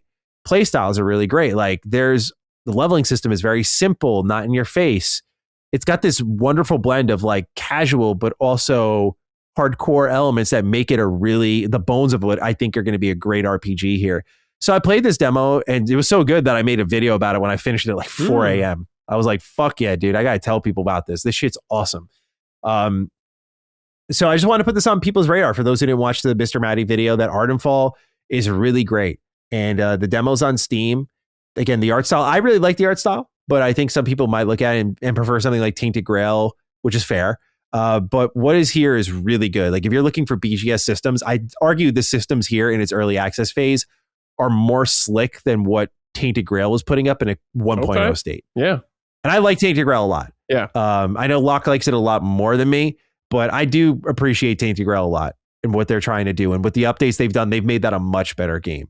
But Ardenfall is like, they got the feel down beautifully. Okay. This thing is a very, very bright future if they nail it. Yeah.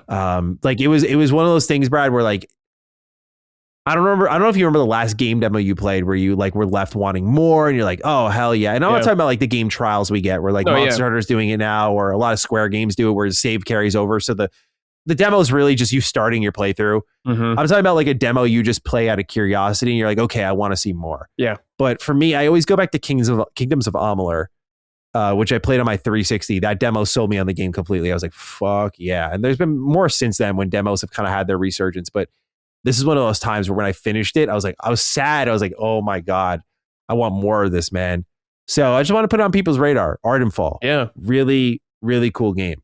Visually, and I mean this in the nicest way possible, it reminds me of a game with all of its visual settings set to the lowest possible. Yes. That's what it looks like definitely. To me. And I like it. 100%. Yeah, dude, I'm happy to hear. I've never heard of this game. So hell yeah, dude. Yeah. I'm really trying to, like I mentioned at the top of the year, like it's funny because I've only played like a bunch of Resident Evil games in this month, but I am trying to embrace more indie, smaller studios, that sort of stuff, because of two things. One, I don't play enough of them. And especially as someone who's like an indie dev themselves, I'm like, you can't only play AAA. It's just a really bad way to get into making games because you only think on like a high production scale level. So there was that. There was also just that this genre is moving shit forward. Yeah. Like as a fan, like they have none of the problems that I think AAA has. And 3 was like, honestly, like, I have a nice sized platform. Like it's kind of cool to be able to like, I felt it a little bit. I wasn't responsible for this at all, by the way. I'm not claiming it, but I like that like Tainted Grail was one of the most popular games I covered last year. Yeah. It's a small game, small studio. And like, I feel like maybe I had a little impact on their success in a good way. And that's what I want to do. Sure. And so I want to see if I can do more of that. And this was a game that I was like, you know what? Traditionally not the game I would put on the channel until like there was more, but I played the demo. I liked what was there. I think the systems are there. It's like, let's talk about it more. So trying to embrace more again of those indie games. And this is one of them that I wanted to tell people about. So check it out, Ardenfall. If you like the Bethesda style experience, I think you will like this a lot. Brad, it's time to wrap up with some of the biggest news this week in the world of Xbox. 2 leaks for you. Yeah. First one is a fun one, I think. Brad, we got some positive news here. Lots of games to look forward to here. Let's size up Xbox's rumored 2026 schedule here. This comes from Tom Warren of The Verge here. And we're going to break down everything from Forza to Halo to Gears, Fable, Killing even, Fallout 3 Remaster. When can we expect these, Brad? Well, let's start off with this rewrite up by WCCF Tech because there's a paywall for The Verge. Right. I am not subscribed. So shout out to WCCF Tech. All right. They're right. We already know the date of Playground's Forza Horizon 6, which will be released on May 19th, 2026, as announced during the recent Developer Direct. Warren adds that his sources indicate Halo Studios, formerly 343, are targeting a summer release for Halo Campaign Evolved. Fable is targeting fall, as Playground had officially shared, and Gears of War E-Day, which is the prequel for those who don't know, is aiming to debut in the latter half of the year. In both cases, Warren added that Microsoft is very mindful of keeping apart from Rockstar's juggernaut, Grand Theft Auto 6, which is set to arrive on November 19th, as we discussed earlier in the show. And it looks like, again, Take-Two is kind of locking that in. So Microsoft is going to try to get these games out ahead of November 19th. According to Warren sources, Xbox is also preparing to launch Double Fine's new multiplayer game Kiln in April, as well as new Starfield content and a PS5 release, quote, soon, end quote. And on that note, a Polish website has just come out to share the game will launch on PlayStation 5 on April 7th, though that does remain a rumor for now. Bethesda's Fallout 3 remaster is still reportedly in, quote, active development, end quote, to ensure that it is as polished as possible. Warren did not share any date in his report, but it sounds like he doesn't expect the game to be released this year. However, he reckons Xbox fans will get a new controller this year. These are supposed to be the next generation Xbox controllers, and it's unclear whether or not they're going to add haptic feedback or adaptive trigger tech like the PS5. But it'll have built-in Wi-Fi connectivity to reduce latency with Xbox Cloud Gaming. On that note, The Verge's journalist adds that Microsoft is close to testing a free ad-supported Xbox Cloud Gaming streaming tier with Xbox insiders ahead of a wider rollout later in 2026. So there's your shot in the foot there. All right. Brad. Yep. Look at the schedule, man. It's a lot of games, a lot going on here. Everything from Fallout 3 Remaster to Fable to Halo in the summer. How are we feeling about all of this? Pretty good, man. Packed year with their like top franchises all coming out in 1 year. The what's it called? The Burger, Fries, and Shake. It's like all here at one time. And I'm very excited for a lot of these games. Like Halo, I haven't played Halo 1. I haven't played through that campaign in like forever. I think before Halo 3 came out was the last time I played through it. So it's been a long time. Wow. Yeah. So I'll definitely revisit that. Fable, I'm extremely excited about. I have high hopes for that game. I'm a big Fable enjoyer. Well, a Fable 1 and 2 enjoyer. And Forza looks great. I played a little bit of 5. It was really good from what I played of it. So looking forward to checking that out. And Gears of War, dude, I'm hopeful. I've played all the Gears of War games and I enjoy them for what they are. I had a good time. And the prequel sounds like a cool idea. Very, very excited to see it actually, what it's like. Yeah. Instead of just like a teaser. So I don't know, man. It sounds like they got a stacked year. I'm very curious about when Fable when it'll actually come out, since it's targeting fall. If they'll do October or if they'll do early November. I can't imagine them doing it like after GTA, like a week after. Seems like a bad idea. Even a week before might be a bad idea. That's a tough call. Yeah. But man, they're cooking on those first parties. I hope they all come out actually. We don't know if they will. Fable could get delayed, who knows. But yeah, man, lots of games I'm looking forward to playing. So good stuff, Xbox. Yeah. If GTA is really locking in for this fall, I do think Fable doesn't come out this year, because based on what we saw for the developer direct, and in the scheme of things, like they showed stuff, but like how little they showed still, like there's a lot we still need to see. I feel like this is a game that was already set to come out at the tail end of like the window they set, and that would have led them to November. And since GTA 6 is going to be there, I think they're going to push this thing to February, take maximum time, and hey, maybe even do this thing like, you know, keep it day and date on PS5, like just like go hard with this thing and maybe get it to another platform in that meantime. I don't know what, but like, I think Fable gets pushed out of this year because of GTA 6. Halo moving up is going to be interesting, because I do remember Cog and Gene both citing tech issues. I talked to Cog before the show, just asking what he thought of this, because I said, you played this. And I said, I'm going to be honest, bro, when you kind of were waving the tech flag concern for this one big time, and now it's coming out sooner than I think we expected. Like we all thought this is a November 15th game because that is the Xbox anniversary. That's the Halo anniversary. It makes a lot of sense. And I think that was the rumor at one point of what they were going to target for it. Because Cog feels like there's not enough wrong with it where it can't come out in the summer. Right. But my counter was, it's Halo Studios, bro. Which I know he agrees with. There is no studio higher on my shit list than 343. Yeah, that's fair. In fact, I use their name because I'm just like, no, you can't get away from me. Yeah, you're still 343. You can't take the 343 out of Halo Studios, bro. And so I want Campaign Evolved to be excellent. I mean, that is Halo 1 is like my legit favorite. I mean, there are better Halo games, but I just have so many memories baked into Halo 1 that me too. I adore that game top to bottom. So that's the one date I am skeptical about here is that not really, I think it'll come out then, and that's exciting, but it is the game that I feel like needed the most time for what we heard. And so, you know, I hope it delivers. I hope they're not putting the game in a worse spot and they don't feel like they actually can hit that, but they're going to try to, but that they're doing it with like the utmost confidence. But if it's coming out in the summer, better start talking about it some more, man. They got a reveal last October. Yeah.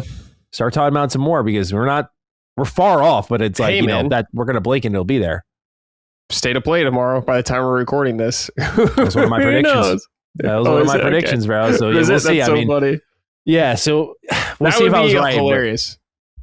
I just think they need to make more of a statement. Like I think the Gears sales were a little soft.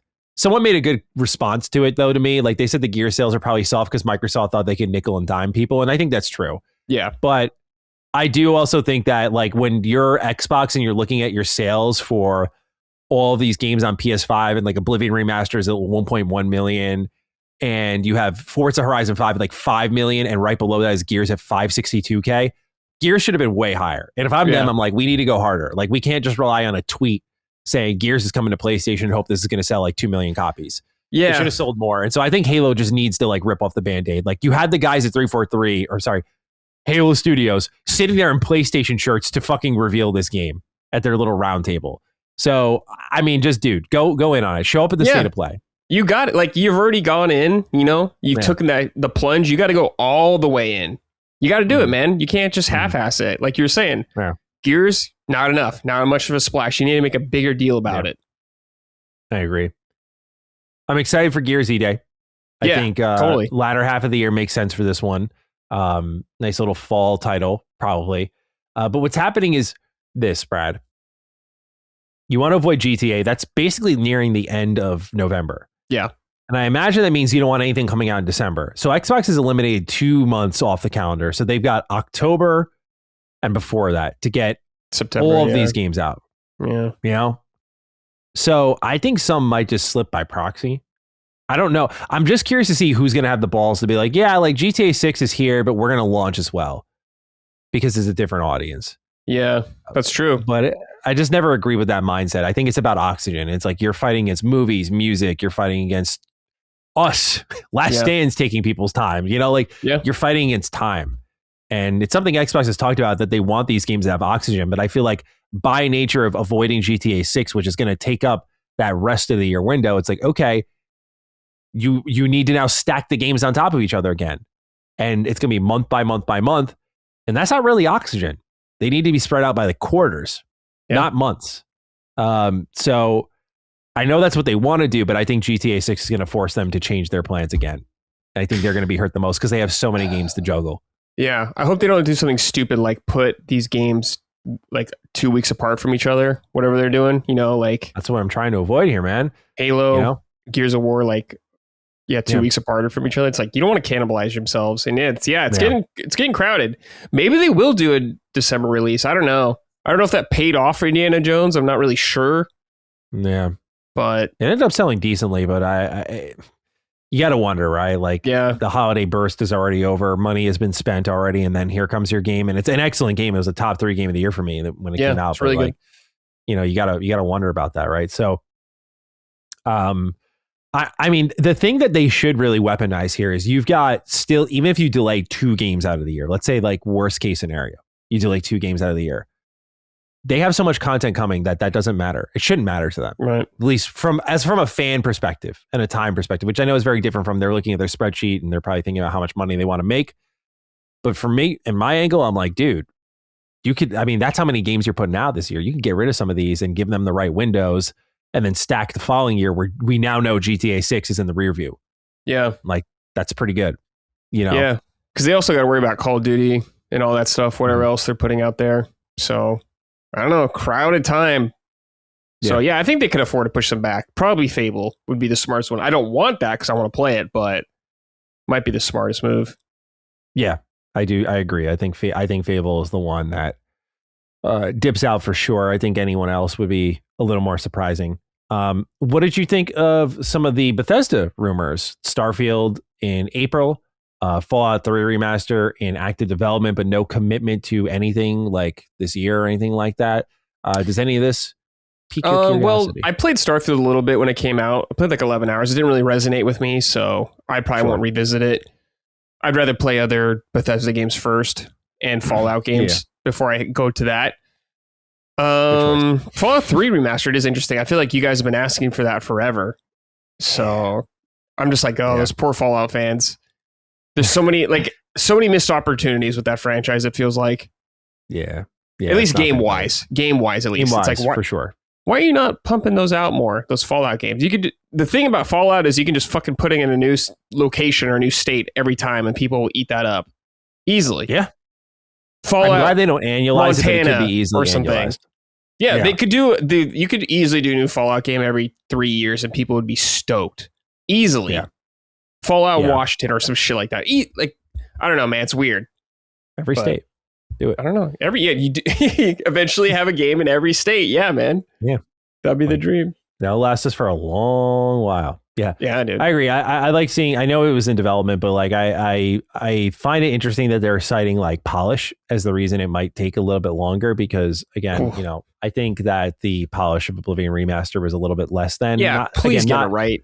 Yeah, I'm not talking about like Oblivion base game because they have legacy bugs that are there from like when Oblivion first launched. And that's fine because like it's kind of part of the charm in this weird way. It's not like broken. They sacrifice these types of things so that they can accomplish all the other things you were talking about earlier. But then like UE5 comes in and now you got like hitching, stuttering, in my case, a lot of crashing. And it's like, okay, I really hope that you've learned your lesson because it's one thing if that happens and then they fix it. I'm more forgiving than most online when it comes to that stuff, but they did one patch in June and they just left the game. Just bounced. Yeah. And I was very surprised by that. And so now I'm like worried that, okay, they need to like get Fallout 3 Remaster out. There's probably a lot of pressure on this thing to get out quicker because fans are freaking the fuck out. Non-fans are freaking the fuck out. People are like, dude, I could go for some more Fallout right now. Yeah. So the pressure's there. They mismanaged this whole IP where it's like that pressure's there now. Like, okay, we got to get these out. And then if they're working quicker and you're trying to get a Fallout 3 Remaster out and an Oblivion Remaster is anything to go by, I do worry just a touch about what that looks like. I think a lot of people who thought, myself included, wondered if like season 2 of the Fallout TV show was a missed opportunity to not have certain Fallout remasters. I just think where the story's going is that Fallout 3 Remaster will make a lot more sense. With where the TV show will be at, like with season 3, we imagine is when we're going to start seeing that Fallout 3 Remaster. And I think that'll time out actually quite nicely. So season 2 seems like a little bit of a bump in the road. Like they were still pivoting, but I think season 3 will see a more ready Bethesda and Xbox, God willing. I hope so. Cause they're just focusing on, it seems like Fallout Online or whatever it's called again. 76. 76, yeah. I forgot what it was called. That's fine. And it's just like, I know there's an audience for that, but for like me and you, it's like, I'm done coddling the 76 I want a audience. Proper Fallout game. They're in the way. Yeah, you're in the way. You're hogging up space. Get off the bus. Yeah. That's enough. Yeah, they're in the way now. You had enough attention. All right. Yeah, you guys have been going since 2018. There's a world where these resources and these studios are working on a single player thing, and I think that'd be a wonderful thing. Yep. They're great artists there. Like the Appalachia is a wonderful open world to explore. So I mean, they can make it a compelling Fallout open world. The writing, I am way less certain about because, man, I played fucking Burning Springs, dude, and like just not good. Like just not like. I define it as lousy writing. It wasn't like, this is bad, like awful. It's just like, this is like live servicey. Are you even trying? Like just slap the content in there, bro, type writing. And filler. It's just, it's not good enough. I don't know. I get surprised that game has the player base it does in a lot of ways, just because, again, it's not even me being like a single player elitist. It's just like, it's not good gaming and it's not good Fallout either. So I'm like, I don't know what is here for a lot of people outside of they like to build a lot more than most some people. do, I guess. Yeah. I credit Bethesda for hanging with it, but like, cut the fucking cord, guys. Yeah. I'm waiting for our moment, man. Let's transition. Time to move on. I mean, that's what ESO was about to do. You know, I'm sure they were going to move on to Blackbird in full once. Forgot about ESO. Yeah. It's all online ESO's stuff. Great. Yeah, it's all great. Online stuff though, man. Well, yeah, you could tell that. I'm sure the pitch internally, I could be wrong, but I'm sure the pitch internally for 76 was like, yeah, like what we do with Elder Scrolls Online. What if we did that with Fallout? Oh yeah, because we're not going to do another. Like I could hear the conversation. Like, yeah, we're not going to do another Fallout till Fallout 5. That's in 2032. Okay, like yeah, like this will be more Fallout for fans every year. Yeah, great, and money with the Atomic Shop and the Battle Pass and the scoreboard, all that bullshit. Yeah, I could hear the sales pitch. It's like, yeah, let's do that again. And then there's like one guy in the room. He's like, what if we did a single player game every 3 to 4 years? And they're like, get the this guy, shut up, get this man out of here. Yeah. Fallout. Don't get me started. I already did. But any thoughts on the Starfield news? I can't talk about it much because I've said this in multiple streams. People keep asking me. It's like, I've seen the update. I know it's coming. I don't know when it's coming or anything like that. Like, but I'm just keeping like tight-lipped on it because I'm not going to be the idiot who like fucking slips on this thing. But Bethesda has made my job extremely hard by seeing. I really thought like I'd be like had to be tight-lipped for like a couple months at most. But this has been extremely difficult because it's becoming more and more relevant. Brad, do you have any thoughts to fill the audience's ears with on Starfield? I don't know, man. I'm just like, can PS5? Can we just make this official, man? I'm sick of hearing about this. This rumored this rumored Starfield port. Like, just announce it, man. Can we just get this over with? Let's go, dude. About it. And it's just like, I mean, I know people will probably. I personally don't know anyone excited about this. I'm sure there's plenty of people out there that are, but even like hearing from you about how bad the expansion was and stuff. Because originally I was like, oh, new expansion? Maybe it'll be good. Maybe I'll want to check that out. Yeah. But hearing how bad it was for me, I'm like, I don't know, man. If Matty's not jiving with your game, Mr. Bethesda, we got some problems going on here. It does say a lot. Yeah. Unfortunately. So, I don't know. Yeah. It's funny. I was watching. It's just a long rumored prophecy that just get it over with, man. Just fulfill the prophecy already. Yeah, Shattered Space reminds me. I was watching this interview by this YouTuber Kiwi Talks, and he interviews a bunch of game developers, and he's done a lot of Bethesda, like current and ex talent there.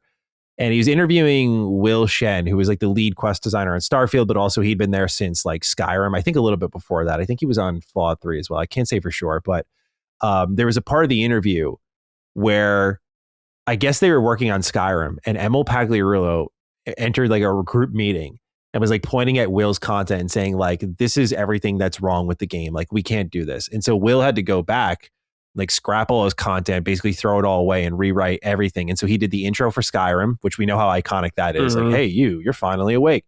He did that. He did like Kiss of Death or Taste of Death. Like he did all these different quest lines across Skyrim, which are iconic now. But it started with someone entering the room. And I know Emil gets a lot of shit, but it started with someone entering the room and saying, we can't do this. This isn't acceptable. Like, this needs to be better. Yeah. And I wonder if that's happening nowadays with Bethesda, where like, is someone walking in the room looking at Shattered Space and going, this is everything that's wrong with us right now? Yeah. Because it is. This is not good enough. Because I think that accountability, I'm sure it was an uncomfortable moment, but that accountability, bro, it just feels is so unfortunately lacking, missing for Bethesda, for them to release the quality content they are. So yeah, I think with Shattered Space, that was the moment they could have used it as a springboard. I'm sure it changed how they were going to do the releases for the future updates. If I'm thinking of an alternate reality where Starfield Shattered Space absolutely slaps. It's like, oh yeah, this is the Phantom Liberty moment we were waiting for. And Bethesda just keeps dropping updates more regularly, but like now they've gone completely dark. So yeah, it's weird for me as like an outsider. Bethesda is not a premium brand anymore, how they used to be to me, of like quality. You know what I mean? When Elder Scrolls came out, I mean, Elder Scrolls 6 is still a very big name and all that kind of stuff, and it has a ton of cachet, but I'm not like super confident where I'm like, this is going to be amazing no matter what. I don't have that confidence with them anymore. After Fallout 4, which I know a lot of people, I didn't care for it too much at the time, and Starfield, where I'm just like, what are we doing here, guys? I don't know. Is this it? This is the dev, especially when we got people like CD Projekt Red just fucking lapping them constantly. Warhorse now. Just like, I don't know, man. You guys need to take the crown back. You don't have it anymore. I agree. But you got the IP, man. The people love the IPs. Yeah. You got them, man. You're always going to have fans to an extent, but it's like, I want you guys to be top dog again. Get up there. I do too. I mean, we're all like kind of down on them now, but I always say that after everything they've done, Brad, what would you do if like Todd's on stage? He's talking to you about Elder Scrolls 6. You directly. He's like, Brad, one landmass, all single player, every dungeon handcrafted. Yeah. What does that do for your Elder Scrolls 6 feeling? Do you feel a little optimism? That makes me feel better. I still have plenty of concerns where I'm like, is this going to run good, actually? Yeah, is it going to be filled with bugs like you're notoriously known for? Is it going to be polished? It's funny you say that because I think Starfield is too polished. Like, oh, you do? That's my hot take. Yeah. Compared to their other games, like Starfield is not, at least in my experience, played like 130 hours of it. I was like, this game is like relatively polished, and I don't know, they tightened every screw there, and I think that's part of the problem. Is it's just a very like clinical, I think simple game. It feels sterile. It's like when I look at people, I look at people in that game, they don't look right. When I see, like, when you talk to someone, everyone looks fucked up, dude. It's just so weird. It aged so quickly, which is what's so funny. Because when we first saw it, I remember Cog and I, especially me, I was like, this looks really good for them. Yeah. But like in that same year, you got like Baldur's Gate 3, you got like Phantom Liberty and all this shit, and everyone's thinking to themselves, wow, Starfield already looks 5 years old now. But that's what happened to them with Fallout 4, dude. When The Witcher came out. Yeah. It's just like when I'm playing Oblivion, I don't get me wrong, dude. I fucking laugh, dude, when I look at NPCs because they look like they're all wearing like masks or they're looking like they're melting their faces. It's just insane. Yeah. And I know it's an old game. But that's why these indie Scrolls games seem to resonate with people, because your brain can accept that like this can look like this. It's a smaller it's team. An indie game. It's a small team like Bethesda. Yeah, it's not. You're like, you guys gotta. Who's owned by Xbox? Who has like infinite money? All right. So it's like I have higher expectations for you because you've earned those expectations from all the great work you've done over years. But I don't know. You got to protect it. Don't. Yeah. Someone needs to slap the shit out of Todd or whatever, right? Beat him up. Take off one of his leather jackets. Just slap the shit out of him. You did great producing Indiana Jones. Come on, man. Get back in the race. I need it from you, Todd. Clothes off and slap him. Just slap him, dude. He needs a good slap. I mean, a lot of people need a good slap. Yeah. I'm sure Bethesda would like to give me a slap after my words on somebody. I'm sure Bethesda wants to slap the shit out of all of us. Gladly. All right. Well, that's what's going on with Xbox's 2026 release schedule. Let's move on to hardware, Brad. We got a little bit of news here. Yeah. This comes from Jez Corden of Windows Central. And I'm just going to read through chunks of the article here because there are some parts that I think you're going to be really familiar with if you've listened to anything about, what's going on with Xbox's next gen consoles. But there's also a lot of new information here. Obviously, the goal of this next Xbox is to bring Windows and the Xbox team together. So first off here, we're going to begin with what AMD CEO Lisa Su had said about the Gen 10 Xbox launch window. Quote, development of Microsoft's next-gen Xbox featuring an AMD semi-custom SoC is progressing well to support a launch in 2027, end quote, Su had said. And this was picked up via Tom's Hardware. The internal code name that AMD uses for Xbox's next console is Magnus, which was confirmed by sources at Windows Central, although Microsoft's code name for the device itself is different.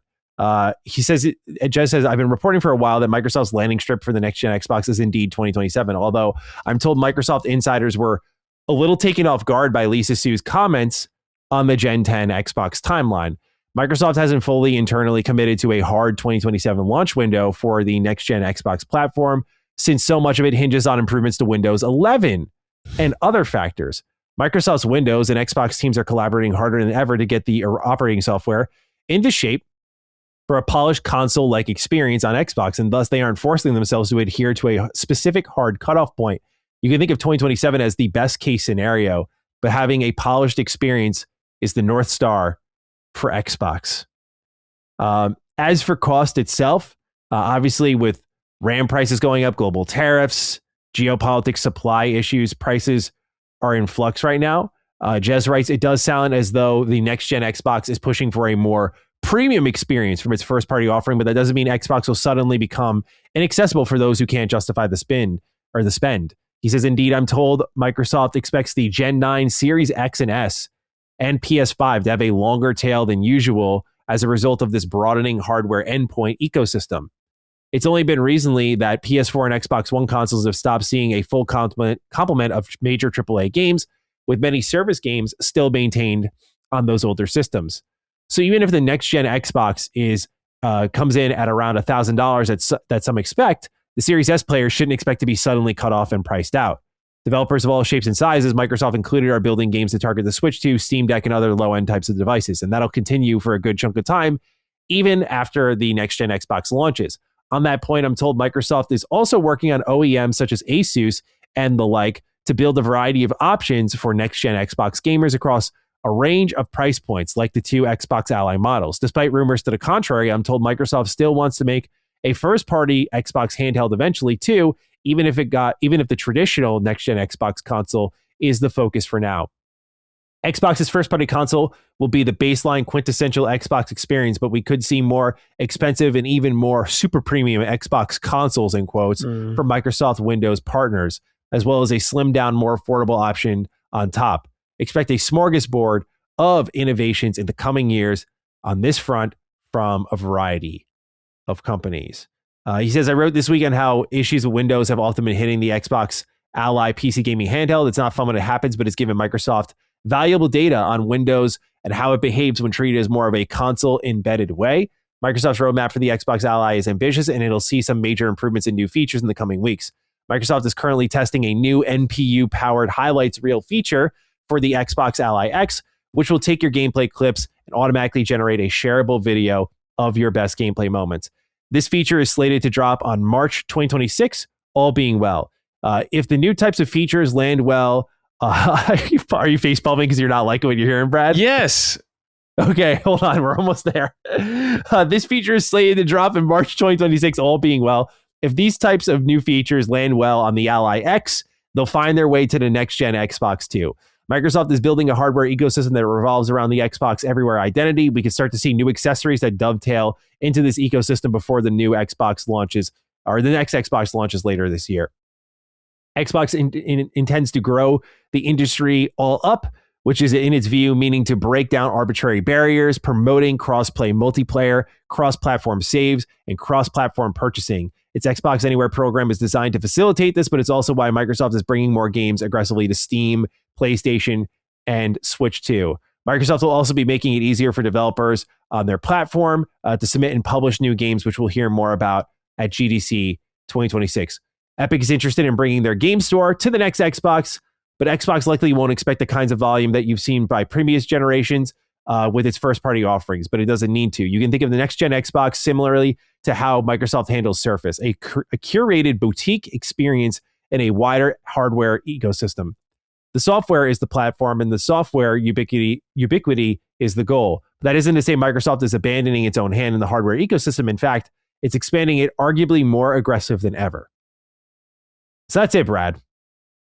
You've been facepalming. You've been sighing, huffing and puffing over there. Let's hear what Brad Ellis has to say about Xbox's next-gen plans. All right. So, the handheld thing they're talking about, first of all, they're talking about, we're focusing on, being able to share your clips on your Asus thing. It's like, man, who gives a fuck? Just get your shit working, first of all. Get that UI going, dude. I've heard you and Cog talk constantly about how shitty that UI experience is. It's like, what are you doing? You're fucking up. And Windows isn't particularly a popular OS system that people are thrilled about right now. Hearing that Windows, it's going to run on Windows 11 for the next system makes sense. But I'm like, bro, you guys can't even get your shit together right now. And you're still like, it sounds like to me, it's all still beta testing, how they're talking about all this. Yeah, we're still experimenting with stuff. It's like, what's going on here, man? Are you going to be ready actually when this thing comes out? You sure as hell weren't ready when this Asus thing came out. What about with your next piece of hardware, your whatever console kind of thing, dude? Yeah. Very sketchy to me, man. I don't know about that. Here. I think it's very... About the OEMs and all that kind of stuff is really fascinating to me. I'm super curious how that's going to turn out, who's going to be making what, and what the differences are going to be actually. Is it just going to be the hardware? They're all going to run the same OS, I assume. Or they're going to have their own weird little quirks. I don't really know. A lot of big questions like that. But when I'm like, just like hearing this kind of shit about like focusing, like sometimes I feel like they're focusing on the wrong things a lot of times with these things. And they're kind of rushing out. Like this Asus thing kind of seems like it was rushed out to the market and not ready. Just how it's a bad it was. 1,000%. This article basically confirms it. But even if it wasn't, you can tell by playing it, it is 1,000% $1,000 or whatever the other Ally price point is beta test for your next gen Xbox. They are taking all of this data. If you're paying attention to what's happening on the Ally, you know what's happening to the next Xbox. They've not only spoiled the surprise, but they are 1,000% testing on these people and trying to figure out all these kinks. That is why that thing got forced out the window or out the door, because all these updates, all these things they're adding, all these features are just going to carry over to that next Xbox, which people will pay more attention to. No one really, outside of our ecosystem, our audience really gave a significant shit about the Ally. You know, at least if we're talking broadly across the industry, it wasn't talked about in the way like a Steam Deck was. You know, no, because it's expensive. Really expensive. And most people are just willing to buy a Steam Deck, bro. Yeah. Most people are just like, oh, just buy a Steam Deck. It's like $350 as opposed to like what was it, 700, 600, something like that for the cheap model. I want to say the cheap model was 700. That sounds right. Pretty I know the higher end one that sold out, by the way, was 1,000. And it's like, I can just use SteamOS and it's infinitely better for just playing games on that stuff. Yeah. And with punching up, me and Micah, she played a lot of stuff on her Logitech G Cloud through the Xbox cloud streaming. So she good. said it sucks now. It's like awful, the app. Yeah. So she's like, she's like done, dude, with Xbox. Yeah. She's like, I asked her about the next console. I'm like, are you probably going to invest in it? Sounds like a big no to me right now. Dude, so it's actually kind of crazy because Xbox was my go-to cloud gaming platform for a while. Like I had my Backbone. Actually, I think it's here. Hold on. Yeah. Hold on. This thing here? Yeah. Catches to your phone. Yeah, dude. Like I use this a ton. And I've been cloud gaming a lot on my Xbox, but it got shitty. I don't use my Logitech G Cloud as much because now I can't believe it, bro. After roasting Gaikai for so long, here comes PlayStation with a pretty great streaming offering. Very natural with the PS Portal, which I use a lot. Great form factor, so I get to play it for long sessions. Great battery life. And like, as much as I want to game on Xbox more, I have like zero incentive to, because now even the cloud gaming thing, PlayStation allows me to now have a dedicated device that, by the way, cheap as shit. Like they had it on sale for like $130 at one point. So like really cheap to get in. Awesome device, because when you first got it, it was a remote play device. I can see why some people were turned off by that. For me, I love remote play, so that worked for me. But now the fact that like if a game is supported, it's basically play anywhere. But like if a game's supported with PS Plus cloud streaming, like Trails in the Sky first chapter is like this, or all the Resident Evil games are like this, where you can just like fire that shit up automatically from there, and like you can get achievements while you're playing, and it just picks up your save right where you left off. Like it's Xbox cloud gaming, but it runs better, it looks nice, like no latency, and whatever they did with cloud gaming, I don't know, but it feels worse. It takes longer to load into some things. Like I think what they did is I could be misremembering, but they started to monetize it where like, they've always had it where there were like tiers for like your wait times based on your Game Pass sub. But I think they enforced that a little aggressively now because it just suddenly got worse. Yeah. And I remember Micah messaging me about this because we were texting one time and she was just like, is your Logitech great? And I'm like, it hasn't been. That's so funny you bring that up. And so, yeah, dude, I'm a PS Portal truther. Really a Steam Deck guy, but I'm a PS Portal truther. Right. That's just great. To me, it's just kind of like, okay, I guess their whole approach is about unifying everything. And it's just, to me, it's like, are you doing anything better than anyone else right now? And it's kind of like, not really. Not from hardware. Yeah. If you like the games, sure, that's totally fine. But like a reason to invest in your console, your next console or something like that, I don't know, man. Less appealing than ever, in my opinion. Well, also, like, I think the OEMs are going to create the issue of like not knowing what the Xbox to buy is, so I'm not going to buy one at all. Like if like they're the way Jez is talking about like aggressive push. Yeah, there's just too many choices. Like, do I get the Xbox from Intel? Do I get the Xbox from this or that or Asus or whoever the fuck, dude? Like, I think it eventually runs into that brick wall of like all these SKUs. What's the difference between this versus this? And it just sounds like they're almost doing it so the idea of Xbox doesn't go away, even if they're getting rid of the traditional console. Yeah. And I get the whole idea really is that everything is an Xbox. But it's gonna devalue the brand. It's going to, it's going to water it down because now it's everywhere. It's not this thing that Xbox made. Anyone can make an Xbox now. And again, if this new Xbox, this kind of PC console hybrid was like the only one doing this, unlike, we have the Steam machine coming soon. Yeah. But if the Xbox next gen thing was the only one doing this and they were not doing any OEMs, it's a much more interesting conversation. But now when you're bringing OEMs in, all you're doing is everyone's going to say the same thing that they're already saying. Why don't you just buy a PC? Yeah. You can play your PC in a living room. You can. It doesn't look pretty, but you can fucking run that HDMI right to a big TV and you can PC game, use Steam Big Mode. You can use, forgetting the name of the OS that you can use, but that can literally jump you right into Steam. You can immediately turn it into a gaming system if you really want to do it that way. Easily. Yeah. It's like, why would you like the sell to get someone to buy the next Xbox over a Steam machine is going to be interesting.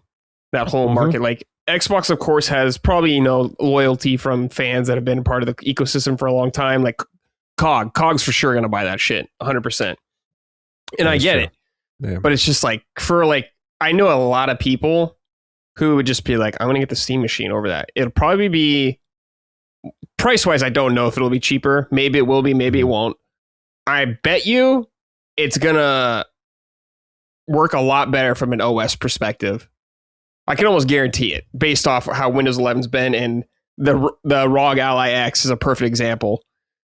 And it's like, you're beta testing right now. Who's to say you're not going to be fucking beta testing it still by the time that console comes out? Yeah, I mean, here's the thing, dude. I was never, so like Windows 10, when that was around and stuff, people started to kind of bitch about Windows a little bit more.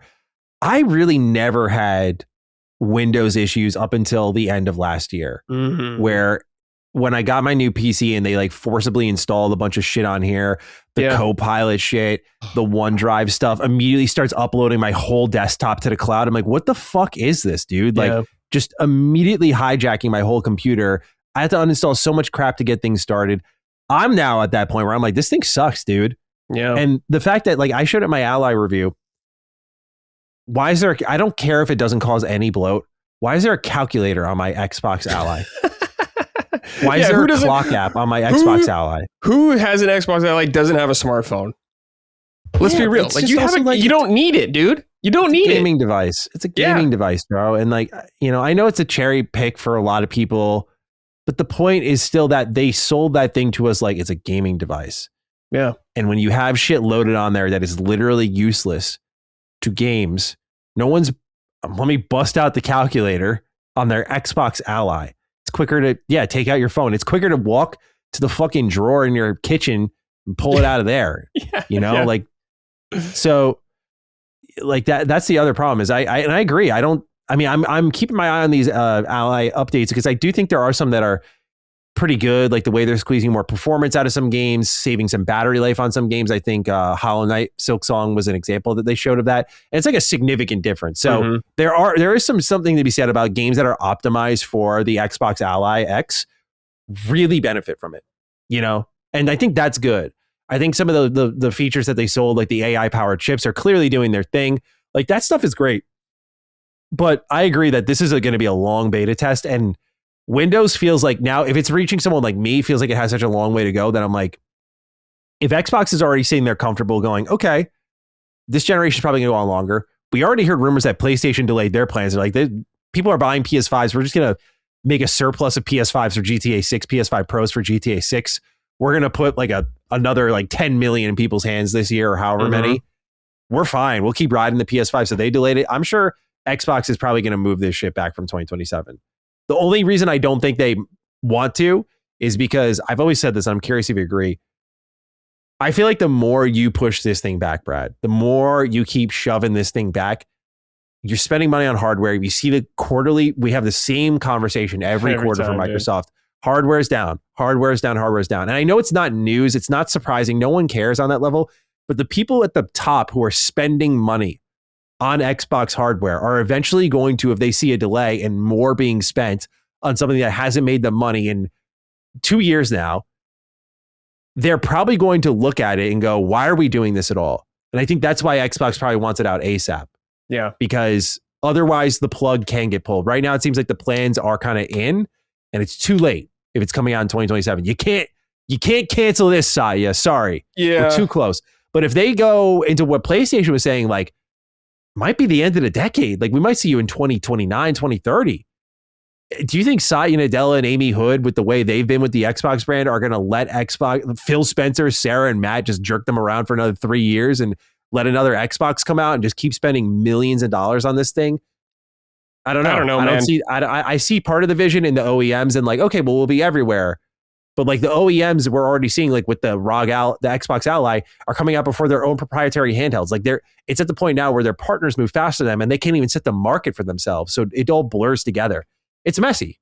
Yeah. It's messy. I think that whole like theory of or guess, I guess, is just about them wanting to get it out because they don't want it to be canceled if they would take too long. It's like, I'm surprised they haven't been fucking canceled yet already at this point for how terrible the hardware's been doing. So maybe a year won't be that bad. I don't know. Maybe they'll be willing to wait another year. I mean, with Xbox, I'm so surprised a lot of people are employed there that I'm like, why are you still in charge? I don't understand. What, you guys are failing miserably year after year, and you're still here? You're still in charge? Okay, whatever. Yeah. I mean, that's just the way it is. But you might get, like, the reality is with this next system is it will have a fan base. It's going to be very small, though. Very small. Yeah. Very, very small. And is Xbox not going to be a big player? Like, if Steam Deck is like a 4 or 5, well, I think it was 6 million was the number actually. Like, is Xbox looking for that now? Is that like their new metric for success? That's what after the 360. That's like after the 360. That's a fucking unbelievable thought. Yeah, like the mountain that they climbed. They failed with the Xbox One, and the Series X felt like such a good rebound op. And honestly, people always forget that out the gate, PlayStation 5 and Series consoles were like, I'm not saying dead even, closer. But like it wasn't Definitely like closer. Yeah, it was way closer where Xbox had a vision that people were believing in. They were competitive. And as they started to miss releases, the exclusives, which matter, by the way, as they started to miss those, they do matter. They started to sell less. And then they pulled the Band-Aid and just changed their whole strategy, bro. I could fucking scream. And so every time I talk about this, dude, every time it drives me up a wall. And I know the audience probably gets sick of me ranting about it, but it's because I love Xbox, man. Yeah. I get it, dude. Not like as a rah-rah brand love Xbox, but like that was my childhood. It pisses me off that this brand sucks ass. Yeah. That like I look at these plans and I'm like, you're going to lean on the Windows team, which has been screwing the fucking pooch since like Windows 7 for a lot of people. Like this is our big plan. This is how I think Windows 8, I might be mixing it up. Like this is how we're going to fuck it up. Yeah. Like, I don't know, man. It's just, Maron. It's Brad. It's a dire time, especially hardware. Software, they're going to be around for a long time. They are a software company. So yeah, I love Xbox software, dude. Xbox software is hype as fuck, I think. Yeah, they have great games. Yeah, absolutely. Games, I love a lot of their games. Taking the right risks. Ninja Gaiden 4, I'll always kiss Phil's feet for. I'll always be like, dude, I love you for that. Like, thank you. But I get there's some rock and a hard place moments. Like, I think of Redfall as a moment that's probably one that they struggle to think about. Like, they could run through a bunch of scenarios in their head. Like, you always think about Redfall, right? And how if Xbox bought Arcane and they saw Redfall and they said, this looks like shit, we're going to cancel it. How would we feel if the first thing we saw in the news report was Xbox cancels Arcane's Redfall? Well, we don't know what it's going to be. We'd all be saying, oh my, just like we did with a lot of these canceled games from Xbox recently, what could have been, right? Yeah. But we didn't know how bad it would be until afterwards. Xbox gives them a chance. They also overlooked a lot with that game. I'm not going to bail them out completely. And like, there are those moments where I think it's a rock and a hard place. There's more definitive decisions that they have made that they didn't have to like create this moment of looking over their shoulder for. Well, giving teams too much time, Brad. They're like, with Redfall, to me, it's like we don't want to cancel it. I don't know if this is true, but like the idea of like, we don't want to cancel it because we don't want people to get mad about what it could have been. It's like, you got to think of the long-term picture. It did more damage. People might have been upset at you for a little bit, but you just got to be like, look, the game wasn't coming together well. It wasn't good. So we canceled it. People would be much more understanding. That's like what like Blizzard said. They were like, Odyssey it's not coming together. It's not good, man. So we canceled it. This is why me and Cog coined the term cool Uncle Phil. Yeah. Phil's the cool uncle. He'll tell you what you want to hear at the time, but let teams run. The ramifications and repercussions of his actions have definitely hurt a lot more. Him and Matt Booty. Yeah. I don't know how that guy's still employed. It's fucking crazy. Yeah. It's crazy, bro, because like he brought them back like with Game Pass. It was absolutely the swing. The purchases he made, like he had some gusto, dude. I just think if I'm him, from my point of view, I think I'd be like restless every night at how I could have tightened that leash and got some other games out quicker. Like buying Ninja Theory in like 2018 and then like what was it, 2024? We got Hellblade 2. That's didn't do well. That keeps me up at night. With all due respect to Ninja Theory, I think they're a great developer, and like Senua is a great protagonist, and the visuals are incredible. That shit keeps me up at night. I'm like, you guys spent fucking not literally 6 years, but they talked about reaching alpha in like 2021 or something like that. They spent, from our point of view, 6 years like figuring out what they wanted to do, starting up Project Mara, Hellblade. What do we do? Figuring it out, feeling it out, and then Hellblade 2 comes around, and it's like a regression as well. Yeah. Extremely short as well. It's just like, what are we doing here, man? What are we doing? What are you guys doing? I don't understand, man. With like Heavenly Sword, DMC, Devil May Cry, like they make such great combat systems. Like I thought, no doubt that they would just like run away with that one. But that's the thing, man. I just there's so many what ifs in this generation that I think they just ran out of rope. Absolutely. They ran out of rope. It's unfortunate because I think with the reset of the reset of the Xbox One or Series X was timely for them, right? Because you had Game Pass, and that was the shot in the arm in like 2018 with the studio acquisitions, and then they bought inXile and Obsidian in 2019, where it's like, okay, like look out, like they've learned their lesson. They're not fixing this generation, but they're coming in with a head of steam to the new generation. And again, I think the sales show that. I think the reason people were so hurt by the Xbox platform shift is because a lot of people, myself included, bought the dream. We're like, oh, this is it. Like they're finally going to start competing. Yeah. Especially we weren't far removed from like the 360 being incredible. It wasn't like this impossible thought. No. Now it feels impossible. Because the industry is just completely different now. So yeah, completely different beast now. Yeah. But I don't know, man. Rough waters ahead. I'll say that. Indeed. Hardware-wise. Indeed. Hardware-wise. Software-wise, we're pumped. Yeah. Hardware-wise, very skeptical. Yeah, definitely. All right, Brad. Well, that's it for the world of Xbox. Let's wrap this bad boy up. We like to pick a hashtag. Oh, yeah. The end of the week, Brad. I always like to dish it to the co-host. Oh, see what they come up with. You don't want to give me that, Judy. Just fire one out for me. Anything. You don't want to make. You want to.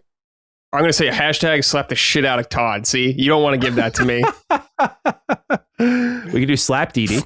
Hashtag fire Matt Booty. We can do a bunch of very negative things like that. However crazy you want to get. You want to turn it into a movement. You want to turn our show into a movement. Beta testing. Yeah. However you want to do it. Whatever angle you want to tackle, dude. Hashtag delay fable. I don't know, man. Can we make these into a sentence like hashtag beta booty slap? Beta booty slap. Yeah. I like that.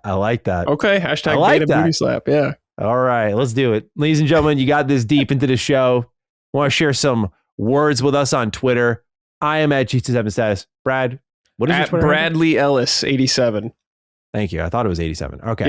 Yep. You can tag him there. Let us know your thoughts with the hashtag beta booty slap. Let us know how you're feeling.